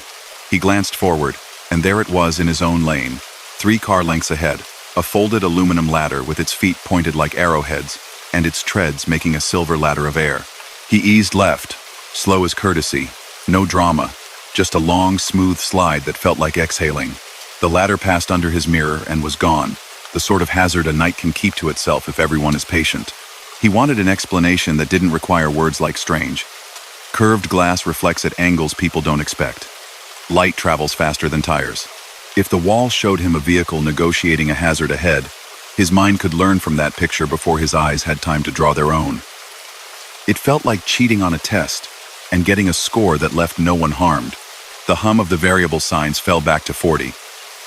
The white numbers on the gantries read clean. He followed, not because he could not have kept it at 50, but because the picture of rain on that glass deserved a gentler pace. In the far distance, the city's center made a dome of light like a small sunrise waiting its turn. The box truck remained, a steady companion in the wall. He studied it when the road offered the luxury. The paint might have been white once. Now it wore the uniform gray of age and salt. Along the top edge of the cargo box, the rub rail made a thin shadow. He couldn't read a logo. The panels in this section smudged text the way water smudges ink. He looked for the small signatures that make a vehicle a person's. A dent where a forklift kissed the bumper too hard. A sticker. A choice in how a mirror is angled. The only detail that insisted was the light, the mispaired headlamps. One warmer, one winter bright. He signaled left as the wall bent inward and felt, awkwardly, like he was copying a neighbor. In the reflection, the box truck's left indicator winked a fraction before his. He would have called it impossible if he were making a list. He chose instead to call it predictive. The wall letting him see a second heads. Up from a bend his own eye hadn't been given yet. Around the next curve, spray lifted off the road in streaks that ran like silk in a breeze. The lanes narrowed optically, a trick of wet and light. He held center as if threading a needle made of air. 2 cars ahead, a sedan threw a rooster tail that crossed the dotted line. The box truck in the mirror lane drifted left, early and easy. He followed. A low orange barrel that had lost its base skated sideways across the right lane where he would have been. It spun once, thought better of spinning again, and slid to the shoulder to think about its choices. His radio gave a single pop, harmless as a cat stepping off a shelf. The beltway here bowed across a rail cut where tracks hid under the city's concrete. The noise wall changed material glass to a kind of translucent panel that held light within itself. The reflection softened. He lost sight of the box truck for 3, maybe 4 breaths.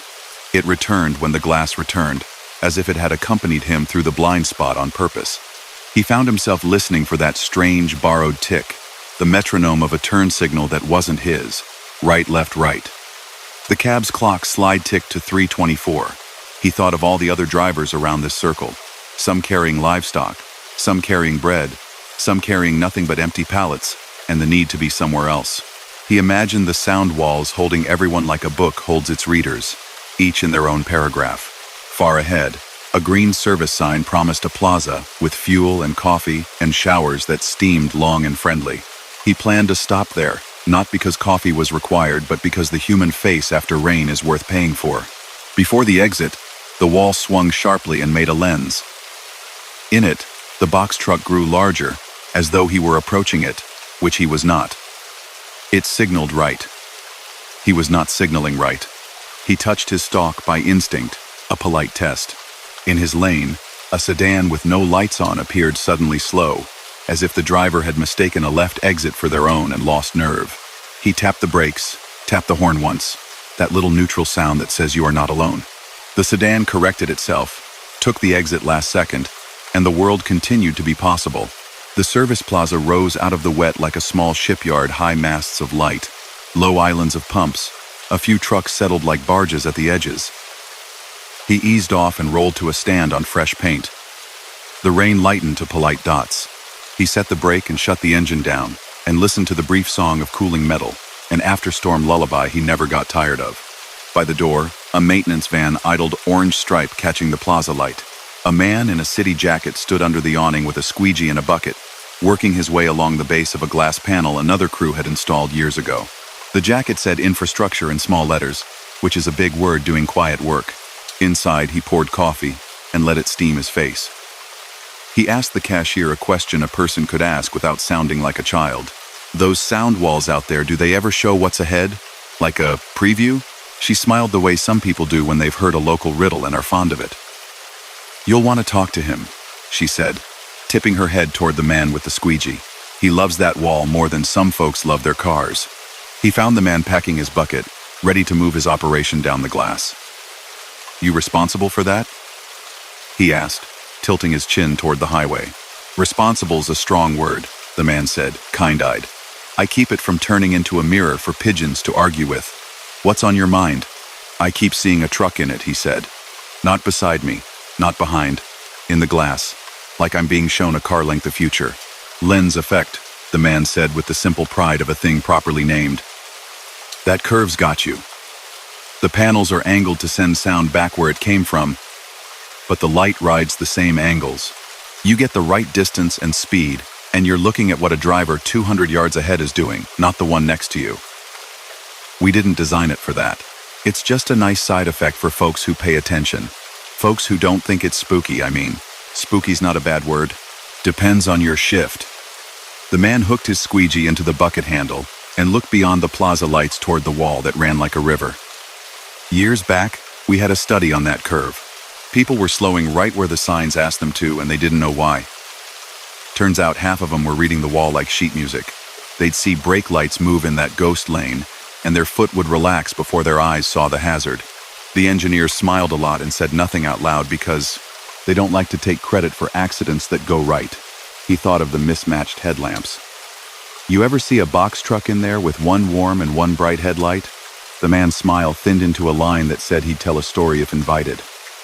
There was a company ran this belt back in the 90s. Family outfit. Old letters on the side, Marlowe or Marlin. Something like that. One of their box rigs always had a left low beam that kept burning out. They'd fix it cheap, and it'd burn out again, and the right one stayed like ice.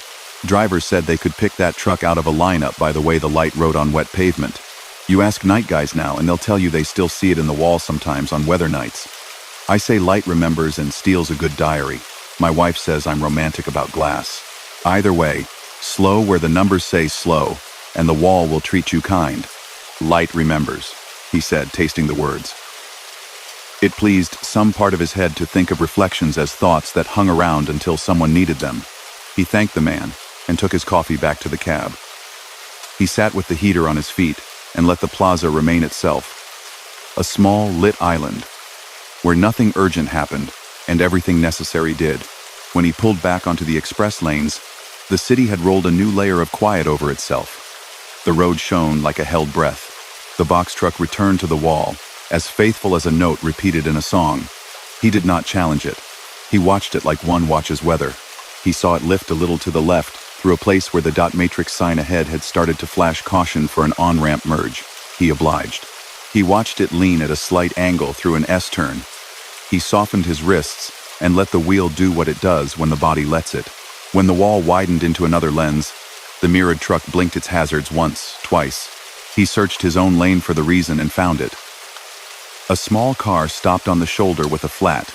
The driver's door opened just a hand's width. No person visible because the person, sensibly, had stepped well back. He tapped his hazards out of habit, not because the driver would see his tiny orange coat, but because it tastes right to send a signal when another human is standing in the rain. Past the last bend before the river, the noise wall ended.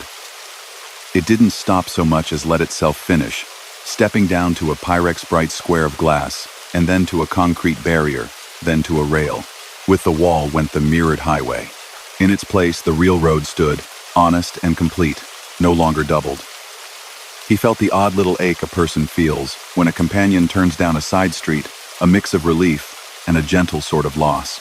Out of the rain haze ahead, a box truck took form in his own lane. Not a reflection, but a body. It ran 50 in a 45 like a polite rebel. The left headlamp burned winter bright. The right glowed a softer tea color. The letters across the back roll-up door read low ram in reverse in the wet shine, a trick of angle that ducked logic for a blink before his brain turned it right way. Marlowe. He smiled without surprise. The other driver's hand lifted in the little salute that belongs to people who carry things through night. He lifted his own in the same half-inch motion and watched the other rig take the next exit as if it lived at the edge of the river. and knew the ramp like a hallway in an old house. He finished the loop without hearing another tick. The city center fell away behind him, its dome of light smoothing into a line. The rain ended for good. Dry wind took the road and combed it.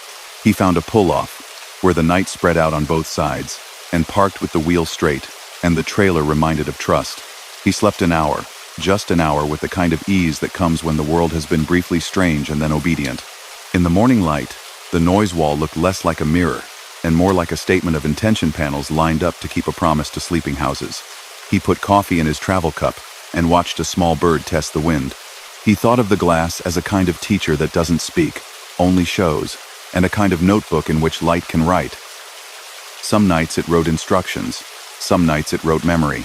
Either way, it asked only that a driver look when looking mattered, and that they accept help even when help arrived as a picture of a truck that might be theirs or might be a cousin of theirs, carrying bread or paper or a story through the rain. Story number 6. He crossed the plateau at an hour that belonged to turbines and owls. The highway ran arrow straight between rows of wind towers, their white columns standing out against a sky that had gone from ink to a dark blue felt, the kind of color that hides stars and saves them for morning sailors. His trailer was steady behind him, a dry van with groceries bound for a dawn unload. The reefer unit hummed so gently it might have been a second heartbeat. The night smelled like dust that had recently remembered rain. Signs warned of crosswinds in a polite, official way. Out here, wind didn't need introductions. It moved across the land like a careful hand smoothing paper, sometimes kindly, sometimes with the sudden impatience of weather, changing its mind. The truck knew how to yield without surrender. He held the wheel the way a person holds a sleeping child, firm enough to be a promise, light enough to allow dreams. The red lights on the turbine nacelles blinked their slow language. On, off, 100 little beacons marking the hilltops for pilots who wouldn't be anywhere near here tonight. They usually blinked almost together, an accidental choir that kept imperfect time. Tonight, they found each other. The first row blinked, then the second in sequence, then the third, like applause rolling back through a theater. The wave ran from his right to his left across the valley, a red pulse that looked like breath moving through the land. He told himself it was a trick of distance and timing, the way the brain likes patterns and turns scattered events into a parade. Still, he watched. The wave repeated, calmer this time, a disciplined march of light from south to north. The glass on his gauges caught a little of that red and gave it back softer, as if the truck were nodding to the show outside. The CB was quiet. The last voice he'd heard had been 2 hills back, a cheerful warning about an elk near mile 212 that had turned out to be a bush keeping secrets. The radio hissed like a seashell. He turned it down and let the tires do the talking. Wind slid under the trailer, then pulled back, a test more than a push. He felt it in the tall mirrors. The horizon kept its promise to stay far. The road's white lines came and went like breath. Far ahead, one of the turbines whirled slower than the rest, feathered perhaps, or perched on a maintenance setting.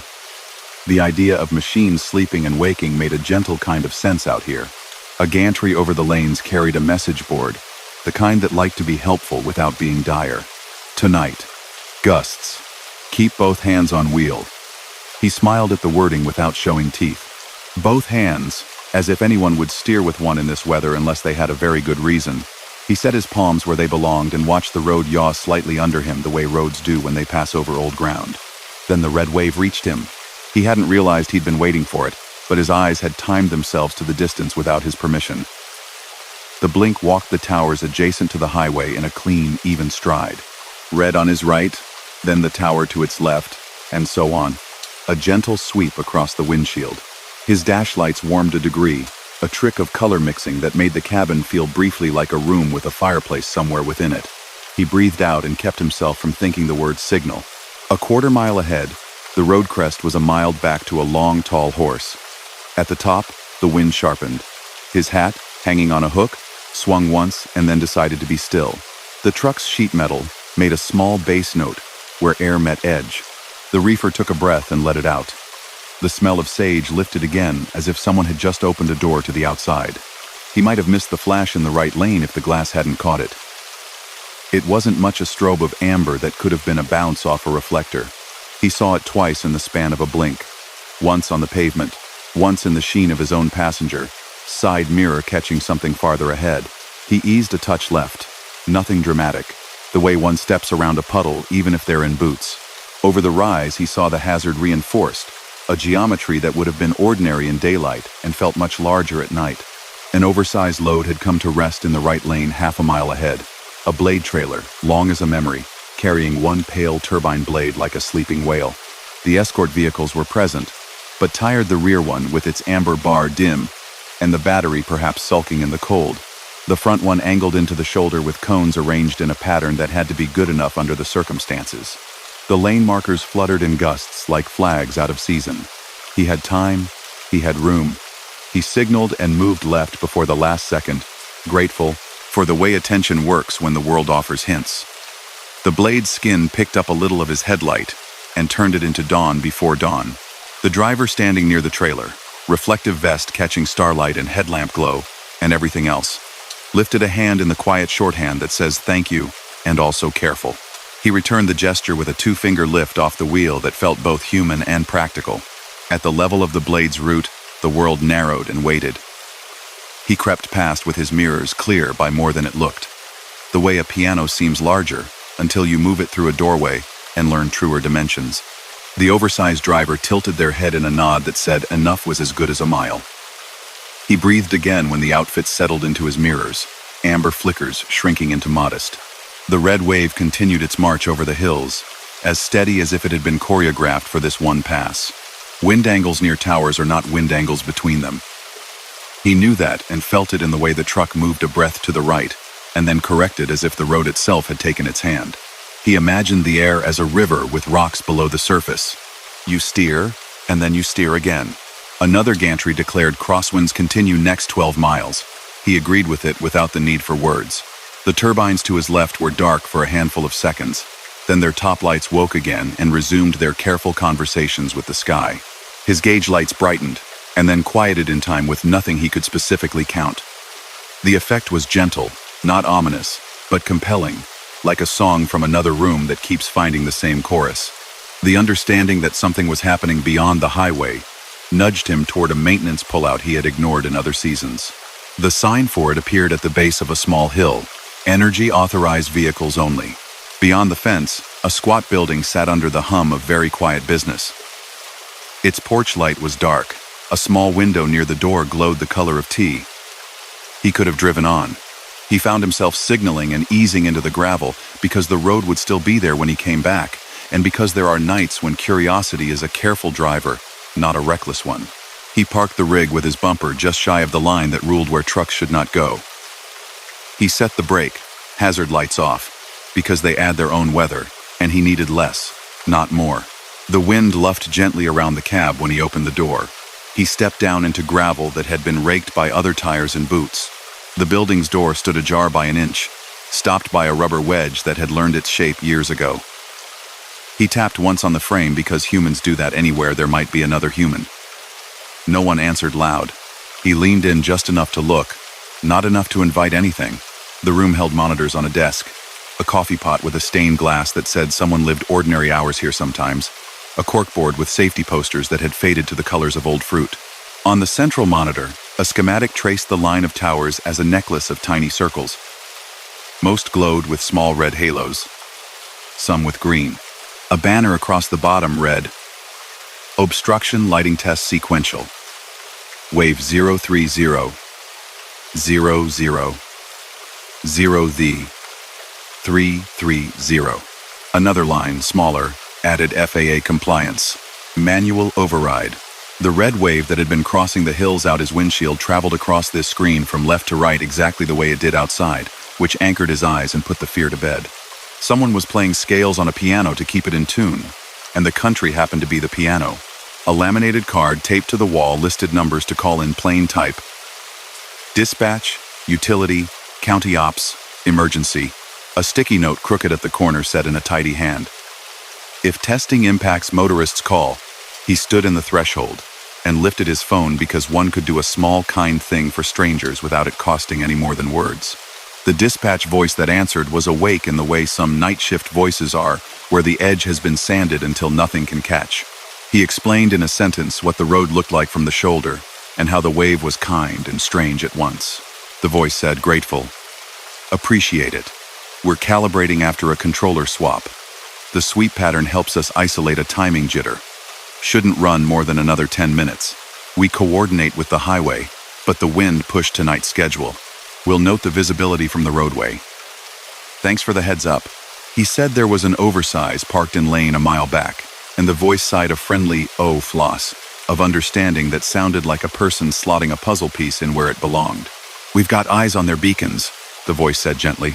We'll hold the test long enough to get them a friendly sky. Safe haul. He stood a minute more with the building breathing warm air into the cool, and then he stepped back and let the door rest against its wedge. The kindness in the situation was that nothing had asked him for heroics, only attention and a phone call. He felt better for it. The wind farm had revealed something, not concealed it. Back on the shoulder, he watched the last of the wave drift off to the north like a page being turned. The red lights returned to the scattered near unison of 100 towers, blinking out their own small schedules. The road ahead stretched uncomplicated. He rolled forward with the steady gentleness he'd used all night. Near mile 219, the highway drops into a shallow draw, where water collects in spring. The air always feels different there, a little damper, a little more generous. On a fence post close to the ditch, a small white square reflected his headlights. It might have been a utility marker, or a rural mailbox that had lost its box to another season. As his light passed over it, the square returned a brief red blink in perfect step with the last light on the last tower in the last row. It was a coincidence made of physics and timing, not message, but his shoulders felt a pleasant suspicion anyway, the suspicion that the world sometimes enjoys letting events rhyme. He passed a turnoff where a gravel road led toward a farmhouse with a single-yard light circling pale bugs. When the wind gusted again, the bugs hung in the air as if they had decided to stay. Then they continued being bugs. He adjusted his grip and felt the steering as a conversation he had been having for years. The road felt like a friend telling an old story well. A maintenance pickup came up behind him and settled for a mile on his left flank. It wore the same placard as the door inside the building, and its light bar stayed dark. The driver lifted a hand. He answered in kind. They parted at the next merge, as if they had shaken hands and gone on separate ways to do the same work in different languages. The highway climbed out of the draw and into a straight, where the dawn would eventually find him. A rest area sign announced itself 2 miles ahead, white on green, the color of routine. The reefer ran another quiet cycle. He passed an older turbine that had been retired, and now stood as a monument, its blades feathered permanently. At the base, a plaque mounted to a rock told the name of the project and the year the first tower had begun to spin, details he couldn't read at speed. He thought, in a private way that did not need debating, that it was a comfort to live in a time when the land had learned to move its own air for our sake, and we had learned to listen to the land back. The rest area was nearly empty, one rig asleep at the far end, a car idling while someone inside counted miles with their eyes. He pulled in, let the engine cool a little while the world turned on its own, and stepped out into air that had taken a kindness from the wind and kept it. A man in a safety jacket that had seen more days than most jackets set his coffee on the hood of a pickup and stepped toward him apace. "Wind wake you?" the man asked, as if they'd planned a conversation. "It kept me company," he said. He described the wave and the lights in the lightest terms, the kind used when one is trying not to make a thing bigger than it is. The man nodded as if weather had just told a joke it tells every year. "Controllers on the new string can run a chase pattern," he said. "Helps them prove the timing to the grid and the air, folks. Looks like a hand running down a piano. Some drivers don't notice. Some pull over to take pictures. The sky gets odd around all this steel. Doesn't mean harm." He lifted his cup. "Saves a couple of planes a scare and gives a few truckers a story. I can live with that." He could too. He stood with his own coffee and smelled the way damp gravel holds yesterday's rain. A meadowlark thought about singing and decided it was still too early. The horizon slid from black to charcoal. In the little sliver of time before the sun found the tips of the towers, the red beacons blinked one last measured sequence like hotel desk bells saying goodnight to one another. Back on the highway, the turbulence softened as if the land had taken a deeper breath. He passed the oversized load resting now on the shoulder with a tow rig easing into position and a highway patrol car making a small bubble of calm around them. The cones sat up straighter in the dawn. A worker picked, one and set it back lately by a foot, to convince the wind to choose a different toy. He carried the valley a few more miles, and then left it behind. In his mirror, the towers made a long picket over the hills.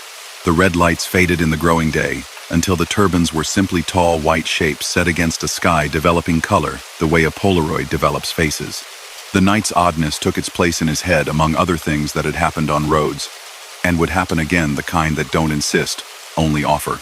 Later, at the dock where boxes became aisles and the reefer's hum handed responsibility to another building's fans, he saw a flyer thumbtacked to a corkboard near the time clock. It had been printed on the kind of office printer that thinks in well-meaning blues. Community open house at Wine Farm toward the towers. He imagined climbing a service ladder, feeling the air in a different version, hearing those red lights reframed as small, obedient pieces of a wide idea. He didn't need to. The version he had would do. It had been the right amount. A wave of light across a large night and a hand lifted from another driver that said, "We are here together, even when we are alone." Story number 7. He caught the state line at an hour when the sky had the color of cold metal, and the road had settled into that late-night agreement between machines.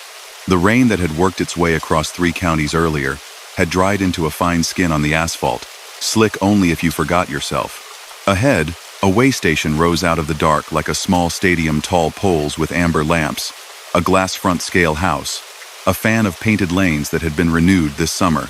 On the gantry before the exit, a sign said "Open" in a soft monochrome that always looked friendlier than red. His transponder, stuck high in the windshield like a passport stamp, gave a green chirp that meant bypass. Then, 2 seconds later, it gave a blue tone it did not usually bother with, one that made the device sound as if it had thought better. On the shoulder, an electronic arrow pointed gently at the ramp and added all trucks to its helpfulness. He made a decision the way drivers make dozens of them every night. He took the exit and let the worst thing that could happen be an extra 5 minutes. Approach speed posted 10 miles per hour. He let the rig float down to that number. The lane dipped and rose with the way and motion pads under it. Black rectangles in the concrete like piano keys. The digital sign that hung from a pole ahead woke as he rolled past the first pad. It said, "Welcome, roll steady." The numbers in its corner scrolled warm orange for a moment, nonsense. Then a count that made sense only to the scale. There was no line, only him.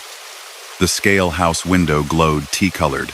Behind the glass, a row of monitors traced thin graphs and displayed squares full of numbers and bars that grew and shrank as if breathing. A figure sat in the chair that belonged to nights. A person in a dark hoodie with their arms on the desk. A coffee cup, white and chipped at the rim, waited near their elbow. He felt, briefly, grateful that someone else shared the hour. The digital sign lifted its mood from welcome to axle count. 6. He glanced in the mirror on the driver's side, then in the convex. Tractor and trailer, common setup, single drives. 3 axles on the tractor, 2 on the trailer. 5. The sign cared for its number regardless. It shone it again as if to make it friendlier. Axle count. 6. Easy, he said aloud. The way people talk to electronics to make a little room in their own head. He rolled forward as asked and settled with the steers on the live scale deck. The big public display ahead woke to life with a thump like a stage light coming on. Steer, 11,240 lb. He nodded, because that was fine. Drive, 31, 3 numbers flipped, and settled 31,360 lb. That was fine too, given how the load Saturday. Trailer, 29,920 pounds. He carried that in his head the way the mind does math without moving lips. A new line wrote itself on the screen. AXLE6, 0 lb. It did not vanish. The zeros stayed, clear and round as little moons. They blinked once, as the decimals adjusted to show a dot, and then settled. 0. He felt the back of his neck warm. There are mistakes, and then there are stories that want to be told later. He resisted smiling at his own nerves and looked up at the glass. The person in the chair reached for a switch and thumbed on an intercom, an old beige rectangle that had been mounted to the window frame sometime when such rectangles were new. The grill hissed. "Bring it up to the stop line," the voice said, mild and unflustered, neither bored nor curious. We'll get you a print. He tapped the shifter into low and let the truck roll the last 12 feet until the bumper kissed the painted line on the concrete. He set the brake, clicked his hazards off because their cadence felt like a metronome in a quiet room, and stepped down into the weight of the humid air. The world under the light poles smelled like hot paint and wet tag mat, and a faint echo of diesel the way a kitchen smells of last night's dinner, even after the windows have been opened. He went to the little pass-through window. A drawer slid out, worn smooth by 1,000 hands. The ticket that emerged was clean thermal paper with tidy dots. His company, his plate, his time, steer, drive, trailer, with the numbers he had already read, and there below, as if the printer itself had a sense of humor, Axle 6, 0, 0, 0, 0. A line of text at the bottom, as if to publish a footnote to the world. Read, Axel, Count Mismich verify. He looked up because looking down too long makes a person believe paper. The figure in the chair had risen and walked into the light. The hoodie belonged to a woman about his age, her hair gathered in a loose knot, her eyes doing that steady scan from driver to truck to monitors that comes from living in a place with rules. She leaned closer to the thick glass. Through the intercom, "You've got 5, yes?" "Yes," he said, and the simplicity of the number made it feel like a word that belonged to all languages. The woman squinted past his shoulder as if the night could arrange another axle if asked politely enough. "We've had a sensor on the inbound pad flicker since the rain," she said. "The loops under the concrete sometimes see ghosts when water lives where it shouldn't. It thinks there's a tandem trailing. It gets stubborn at this hour." He held up the ticket with the extra line like a child showing a teacher a bug. "You want a reweigh? I want to try something." She tilted her head toward the back of the building. "Pull around and take the bypass loop.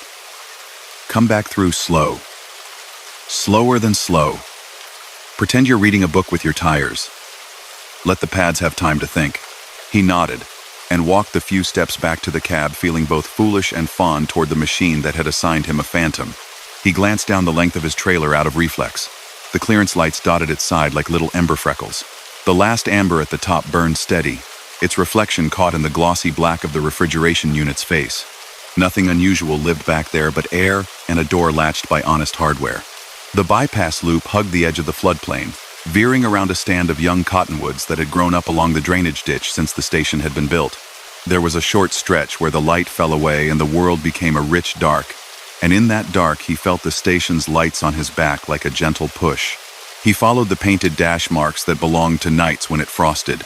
The loop rejoined the approach lane near a sign that read, "Do not enter unless directed," and the arrow on the sign said enter. He centered the truck and crept the way you creep when you have a sleeping child in the next room. The digital sign flickered awake as if he had interrupted a nap. It thought a moment longer than before. Axle count. 6. The number was polite. He did as asked and rolled the steers onto the live deck. The big display did its announcements. Steer, drive, trailer. The zeros wrote themselves beneath again. AXLE6, 0, LB.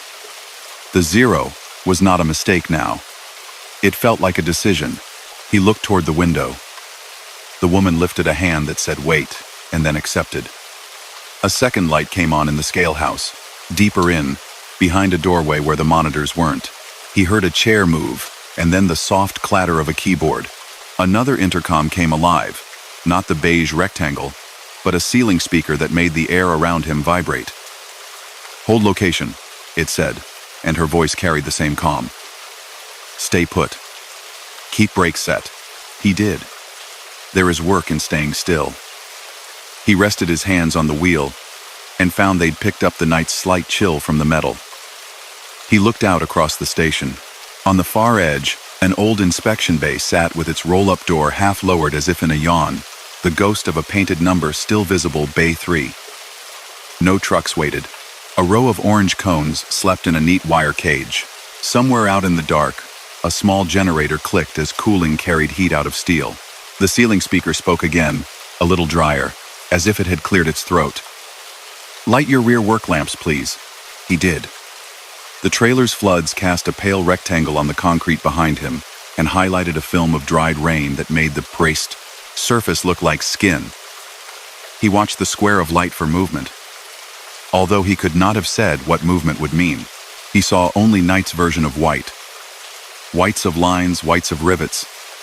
The slight shift as a little wind let go of its purpose and found another. "Thank you," the speaker said, and the tone had a grain of satisfaction. "Last question, did you fuel within the last hour?" "No." "Good." A pause that had shape to it. The kind of pause people make when they are listening to two things at once. "Okay," she said. "Do me a favor and step inside." He locked the cab and crossed the short distance to the door that had a badge reader mounted beside it. It clicked open when she held the interior release. Inside, the station smelled like coffee and dry paper, and that sweet metallic sugaring that big printers give off when they are content. A map of the state hung on one wall with colored string doing job nobody had taken down. The woman gestured him closer to the monitors with a small, practical smile, as if she were inviting him to witness a simple phenomenon. On the central screen, a diagram represented the scale deck like a rectangle. Boxes winked green as axles came and went. His steers sat square and were labeled A1. Two boxes for the drive sat behind and were A2 and A3. The trailer tandems were A4 and A5. Behind A5 hovered a thin dashed box labeled A6, as if the software had put a placeholder in their wake. No weight sat in it. Under the diagram, a line of text scrolled like a long message sign over a freeway. Axle count 6. Axle group 5. Verify sensor loop after rain. Another line flickered in a smaller font. Provisional class 1-3 unverified. The woman tapped a different feed. A thermal view bloomed across a quadrant screen, showing false colors in a night that had none. The warmth of his engine presented as a puddle of orange-red fading to yellow. The tires glowed at their contact patches where friction had made them kind. The trailer's refrigeration unit showed a square of heat where its heart beat. Behind the rear tandem, in the wash of his work lights, the thermal image showed a faint banner of pale. A barely there place where air looked hotter than other air. "Heat wake," she said, anticipating his question. "Your reefer throws warm air downward and backward. It shapes the air for a while. Most nights it fades before the deck. Tonight, the humidity's holding it like a sheet. The loop is seeing a big enough change that the system thinks something's there to watch. Old software sticks to old habits." He nodded because he understood some of that, and because the things he didn't understand had a tone of reason. It did not explain the axle count. 6 that wrote itself cleanly on the big display, and had come up even on the bypass loop. It did not need to explain it, not yet. The woman toggled to a camera pointed at the far edge of the apron. A sign there read, "Chocks required in bay." Below it, water had pooled in 3 shallow rectangles, catching light like mirrors set into clay. "We re-poured sections of the incoming pad last month," she said. "The grounding there is better than here. Sometimes the loops get extra sensitive afterward. Sometimes they get dumber. Tonight they are chatty." He took the ticket from his pocket and held it up between them. "This ever print before?" he asked, tapping the axle 6 line with its zeros. "Twice," she said. "Once in October when we had fog like soup. Once over a summer thunderstorm. Both times on nights that didn't want to be argued with." She met his gaze, and her expression did not laugh at him. "The sign out front, did it call all trucks? Sometimes the state will push an override if we're testing the sensors. Sometimes they hit the wrong ramp." He thought of the transponder chirping green, then thinking again, the way a person might nod and then remember something important. It did. Then we're not in the business of second-guessing a road that wants company. She walked to a drawer and pulled out a clipboard and a pen worn in ways that pens get worn only from being used by one person for a long time. "Sign this and you can go." The note at the bottom just says you cooperated with a sensor test and didn't turn the place into interpretive dance. He read the fine print not to be careful, but to give his brain time to settle. At the top of the page, in header letters that had seen better toner, the protocol's name read, "Axle 0, Event Report." The phrase made him want to smile. He did not. He signed where the line asked, and he stepped back toward the door with the odd civility of someone leaving a library. Outside, the night felt to have been put back where it belonged. The amber lights over the scale threw their cones down and kept them there. The concrete looked like rectangle on rectangle, a patchwork that had a story he did not need to read. He climbed into the cab and put his palm on the wheel before he turned the key. Because doing so was habit, and habits are a kind of prayer. When the engine took, it took like an animal woken gently from a nap, one breath, then another. He rolled off the deck and toward the merge. On the shoulder just beyond the last pole, the ramp sign that had declared "Welcome" changed his name for him from afar. "Good night," it said. "Drive safe." He had always liked the pretensions of machines to wish people well, and found no harm in pretending they meant it. He might have left it at that. The mind would have filed Axle 6 under peculiar. It would have made a story he could tidy at a counter over eggs in a day or two. But a mile down the interstate, a work zone crouched in the median with bright vests flashing static comet tails, and a digital board at the beginning of it scrolled a long message. Lane closure ahead left 2 lanes sensor calibration. He took the right and watched the inside shoulder bruise with the slow dance of machines. The cars around him rode this out the way a night's drivers often do, polite, puzzled, letting everything have space to be. Beyond the zone, the announcer boards went back to their usual simple grammar. Congestion none. Travel time, you'll make it. He took a sip of cooled coffee and let the mouthful go down, the way one takes medicine that has already done its job. A curve lifted him out of river fog into air that had been kept clean by wind, and the road widened like a thought finally understood.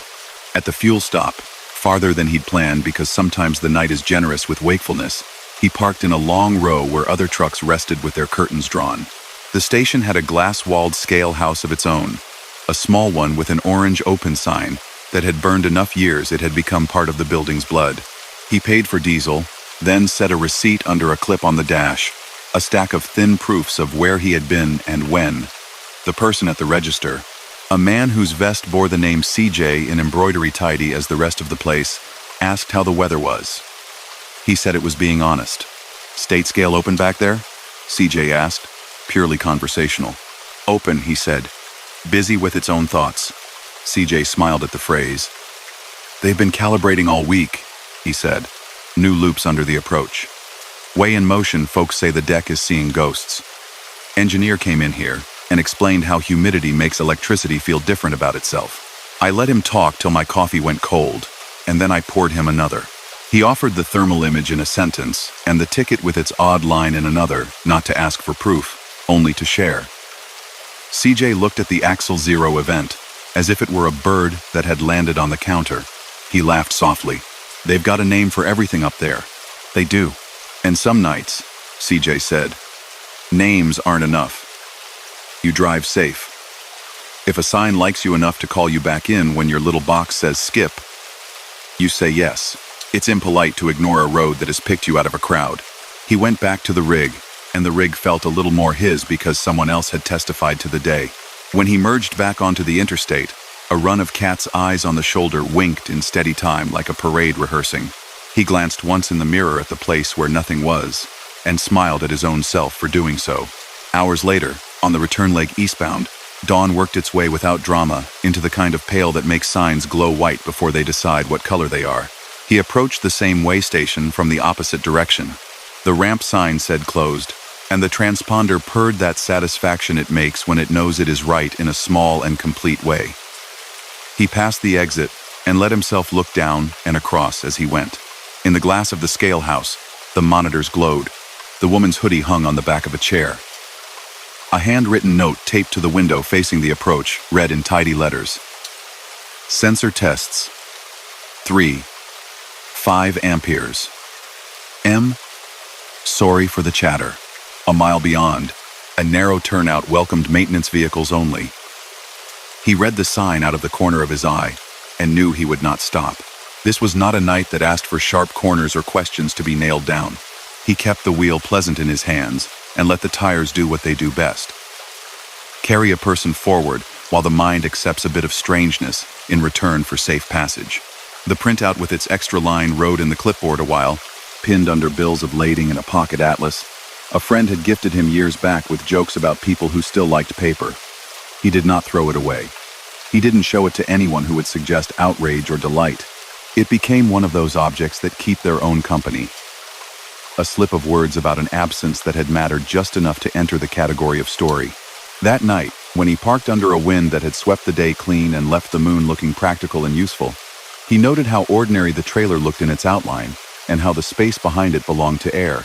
He thought of the thin dashed box labeled a 6 on the monitor, the software's benevolent insistence that a thing existed because the math wanted it to. It was a comfort in a sideways way, the notion that the world might include placeholders for what isn't there. Grief uses placeholders. Memory does. Roads do when they reroute. The mind does when it makes sense of what it can't weigh and prints a ticket anyway. He slept. He dreamed, if he did, in the small, gray sort of dreams that have elbows but no voices. When he woke, the truck had that creak a house makes when it has been keeping watch. He stretched and found he had been holding the Axel Zero words in his head all night like a tune. He smiled into the empty cab. It was a better ghost than most helpful. Structured. Not hungry for attention. It had told him nothing dangerous and kept him nothing but minutes. On the next run, 2 states over, a scale sign lit green and asked him to roll through. He did, with the equal parts skepticism and trust that long roads teach. The display gave him 5 tidy counts, and no more. Beneath the numbers, space remained for more if the day ever wanted to be strange. He passed the deck and folded back into the main line rolling. In his mirror, the station's lamps drifted away and became just another constellation in a sky that liked machines as much as stars. Story number 8. He crossed the prairie under a sky the color of weathered steel, where the wind had worn the horizon smooth. It was the kind of late-night stretch where the road forgets to curve and the stars feel like markers on a ruler. His trailer was an honest weight of dry goods, square and steady. The cab's heater ticked in a way that meant contentment, not complaint. He had 4 hours until dawn, and another 100 miles until the next town that would claim the word city without blushing. The forecast on the radio had spoken of a dry line running like a seam across the high plains. The words were the technical kind outflow boundary, gust front. But what it meant was simple. A wind coming. A little electricity in the air. A sky that might grumble and go on without rain. He welcomed the change. Long, flat miles appreciate small interruptions. He adjusted his mirrors a hair, counted the empty reflectors along the fence like low stars, and settled into the kind of pace that lets a man think quietly without getting lost in his thoughts. Static began as a seasoning, not a storm. The CB hissed the way it always does when the night has more to say than the people do. Then snapped once sharp, like a shirt leg popping straight in a wind. He set the squelch a notch and left it alone. Far off, a radio station bled into another station and produced a ghost of a weather jingle, 2 notes that could have been cheerful if they hadn't been lost. The windshield wipers, unused, sat like parentheses. He tapped them once to feel the rubber run and to hear the arm's small complaint, and then let them rest again. The air changed temperature without changing smell. His forearms prickled where the sleeves of his shirt were rolled. The CB antenna on the passenger side developed a new voice. It hummed, a whisper at first, then a thread of sound that ran up and down the metal like a finger along the rim of a glass. He cracked his window for honesty's sake. The sound grew a shade louder, not unfriendly, just present. He could feel the hair on his hand lay flatter, and then rise again as if deciding whether to salute. Ahead, the world made a small, useful warning. Along the fence line on the right-of-way, the metal caps of the T-posts, the little mushroom tops that keep wire honest, began to glow faintly blue at their edges, each one a tiny halo. It was not bright enough to astonish, only enough to insist. He had seen photos of that once, without trusting them. A ship's rigging lit by foxfire, a turbine blade trailing neon. Street. Elmo's fire, a phenomenon his high school science teacher had loved saying out loud, not for the saint, but for the way the words felt in the mouth. He listened more than he looked. The hum from the antenna worked itself into a gentle buzz, a sound that reminded him of bees way down in clover. He reached out and touched the metal base of the CB with one finger. It wasn't hot, it was simply charged, the way air feels before a storm when old porch swings sway for no reason. The dash clock rolled its even numbers with no interest in the sky's drama. 2:41. The road lines came and went under the tires like piano keys being pressed in a calm rehearsal. Then the light changed without changing color. The stars did not disappear. They softened as if they'd stepped back a pace. The horizon drew a line you could measure. On the left shoulder, a state weather station tower blinked red. The blink slowed for a blink and then resumed, the way a human might, if they remembered something mid-sentence. A wind ramped gently, then went still, then pushed again from a different angle. The truck shifted its shoulders and agreed. He saw the first odd thing in the most ordinary way. A low, fine horizontal line running across the road a quarter-mile ahead. For one instant, it looked like fog close to the ground. The next instant, it looked like the kind of seam you get when two sheets of steel meet and the light crawls along their joint. He eased off a shade and set his hazard lights to blink twice, a courtesy to anyone behind in case there were any. No one was near. His lights washed forward across the night, and the low line did not move. The antenna sang. The fence tops glowed a little brighter. The smell of the air turned clean in a way that had nothing to do with laundry or pine.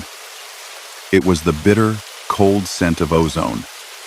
The taste you get on the tongue at the dentist. When a tool touches a filling, the memory of a copy room when the machine is in a hurry. He steadied his hands and checked his mirrors and looked again at the straight ahead. The low line had a glint to it now, a cat's eye sheen that said metal, not mist. He brought the rig down from highway pace to a careful roll, the kind that keeps a trailer's weight on the drives where it belongs. The line ahead lay a hand span above the road, and drew a silver bow from shoulder to shoulder. He did not want to get nearer without choosing the terms. He checked his shoulder for a safe spot, found one where a maintenance gate widened a little wedge of gravel, and pulled over with the patience of someone folding a map. He set the brake and kept the engine running, because quiet had its own weather. He did not step down. He knew the rule. Wires can carry intent you cannot see. From the cab, he used the tools the job gives. A long flashlight, a pair of binoculars used mostly for reading mile markers, that time and sun have persuaded to be shy, and a phone that knew the state patrol's number. He shone the beam, and the beam came back broken by raindrops that weren't there. The cable across the road showed itself cleanly now, not thick, not slack, just wrong.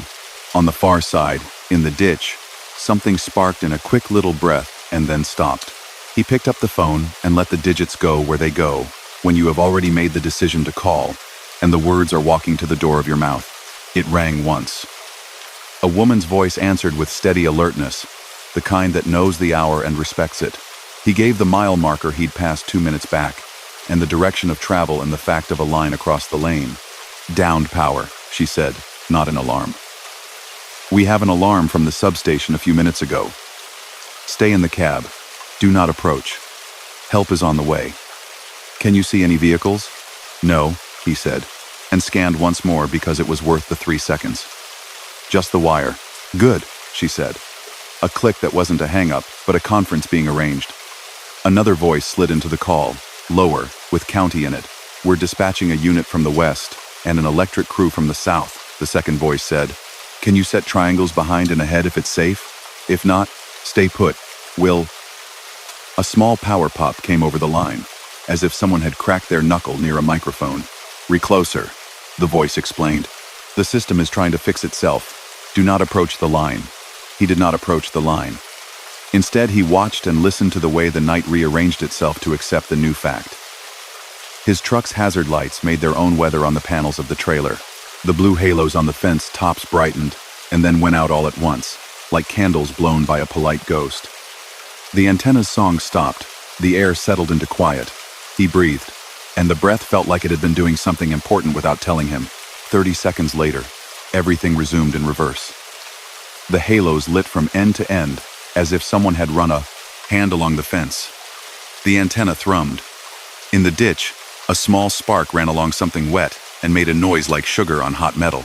A pale glow lifted along the line where it arced over the asphalt, then blinked out. Far out on the prairie, a darker-than-dark rectangle briefly showed itself where a substation must stand, lights for a heartbeat going missing, and then returning. He knew enough about power to imagine big switches deciding whether they were tired.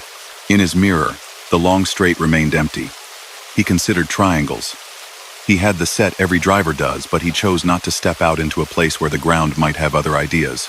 The line was low enough that a smaller vehicle, coming on with a will and no luck, would be right at its height. He could do more good by staying bright and obvious than by making himself a figure on the shoulder. He kept his foot on the brake out of habit, as if sincerely promising the truck to its place. The first responder arrived the way such vehicles do on a long night, shown by light first, then sound. A county patrol cruiser topped the rise behind him and rolled down with red and blue, sending slow ink through the air. The officer parked behind his trailer and set the car at a careful angle, then used a PA not to speak but to click once, twice, a little, intentional sound that meant, "I see you, and also do not make me shout the obvious." He lifted a hand in the mirror, that universal two-finger lift. The officer lifted his in return, then edged past on the shoulder, rolling to a stop 50 yards short of the low line. He put his light bar to a kind of hush, just the flashers, no strobe, and stepped out with a beam that stayed low and tidy and did not wave like a person at a fair. They did not rush. They stood in their places and let the situation perform its little loop twice more. Silence. Then glow. Then a quiet withdrawal. The officer lifted the radio mic once and said a single word that didn't belong to the trucker's language but sounded sensible, like numbers or weather. The phone on the seat beside the driver carried the airy voice of the dispatcher answering that phrase with another. He left the phone open on speaker. No one asked for him. No one forgot him either. There was a comfort in being part of a chain. The electric crew came in a bucket truck that wore the sort of yellow that catches even reluctant light. It parked the better part of a football field back. Two crew stepped down, one with a helmet and a jacket cheap with reflective tape, the other with a tool bag that looked older than both of them. They moved like people in a careful dance they had practiced. Cones marched into a neat little cordon. A signboard that had been sleeping on the back of the truck woke with a purr, and its message, "Road closed ahead," stood on small legs.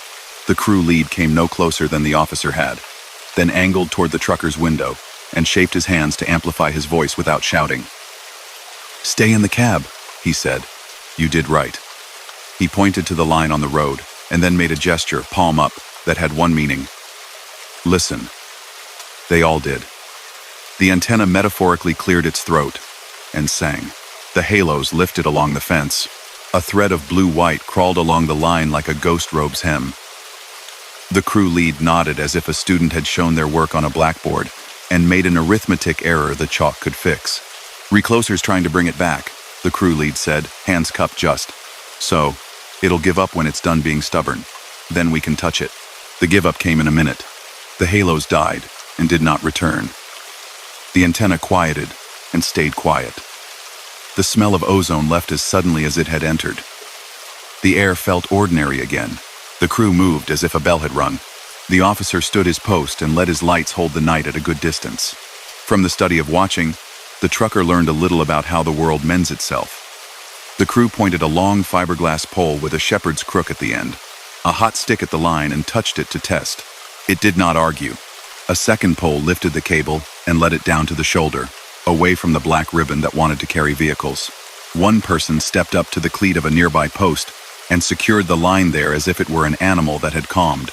The other took a few strides up the road and did the same to the other end. The cable lay docile. Somewhere, a series of switches miles apart decided to let men be necessary again. The crew lead came close enough to speak in an indoor tone through the trucker's window.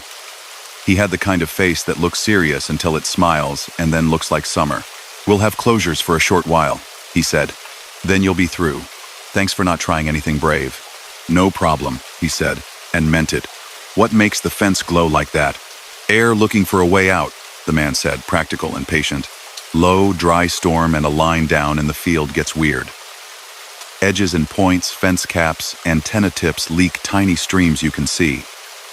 Street Elmos if you're feeling poetic. We get it on the elevators sometimes, on their cables. On nights like this, the recloser out at the substation wants the world to be normal so badly it keeps asking." You caught the asking. They finished their work with a soft economy. Another truck arrived to take a position farther up, and the officer pulled around and set his car at the new point to keep the circle whole. The crew leader's partner lifted a hand toward the trucker once, as if to say there, "That's that." The patrol car's rear flashers did a small, slow dance that meant, "Proceed with caution." And he did, passing under the place where the line had been and through a space that had no line anymore, which is a special kind of relief. He took the next turn off and found himself in a town so small the welcome sign and the thanks for visiting sign shared a post. There was a co-op with a light over its scale and a snack machine in a vestibule that had seen 20 winters. The co-op's coffee had been brewed an hour ago and tasted like all sensible coffee tastes at 3:10 a.m., sharp and strangely good. A lineman he recognized from the roadwork leaned against a counter that looked like it had been measured once and then never again. They nodded at each other like neighbors. "Static get you?" the lineman asked friendly. "It sang to me," he said. He described the antenna's hum and the halos, and the little blue running lights along the fence tops, in sentences that did not ask for applause. Looked like a parade that forgot it was a parade. The lineman nodded like rain in approval. "Air can glow when it's put in a corner," he said. "You did right to treat it like a river. Look at it. Don't step in it.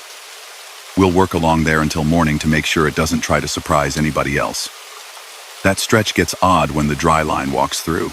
You can smell it, can't you? The clean smell. Ozone," he said, pleased to put the word where it fit. "That's the one. It's just air rearranged. Doesn't mean harm, means attention." The lineman looked at his watch, which had a face large enough to be read by a person 3 feet away, and thumbed toward the door. "You'll have the road to yourself for a spell. Enjoy it. We don't get many nights where it sings for us without throwing rain." Back in the cab, the antenna had gone back to being a piece of metal. The fence posts under the stars were only fence posts. The breeze settled into its old habit of being wind, and not a messenger.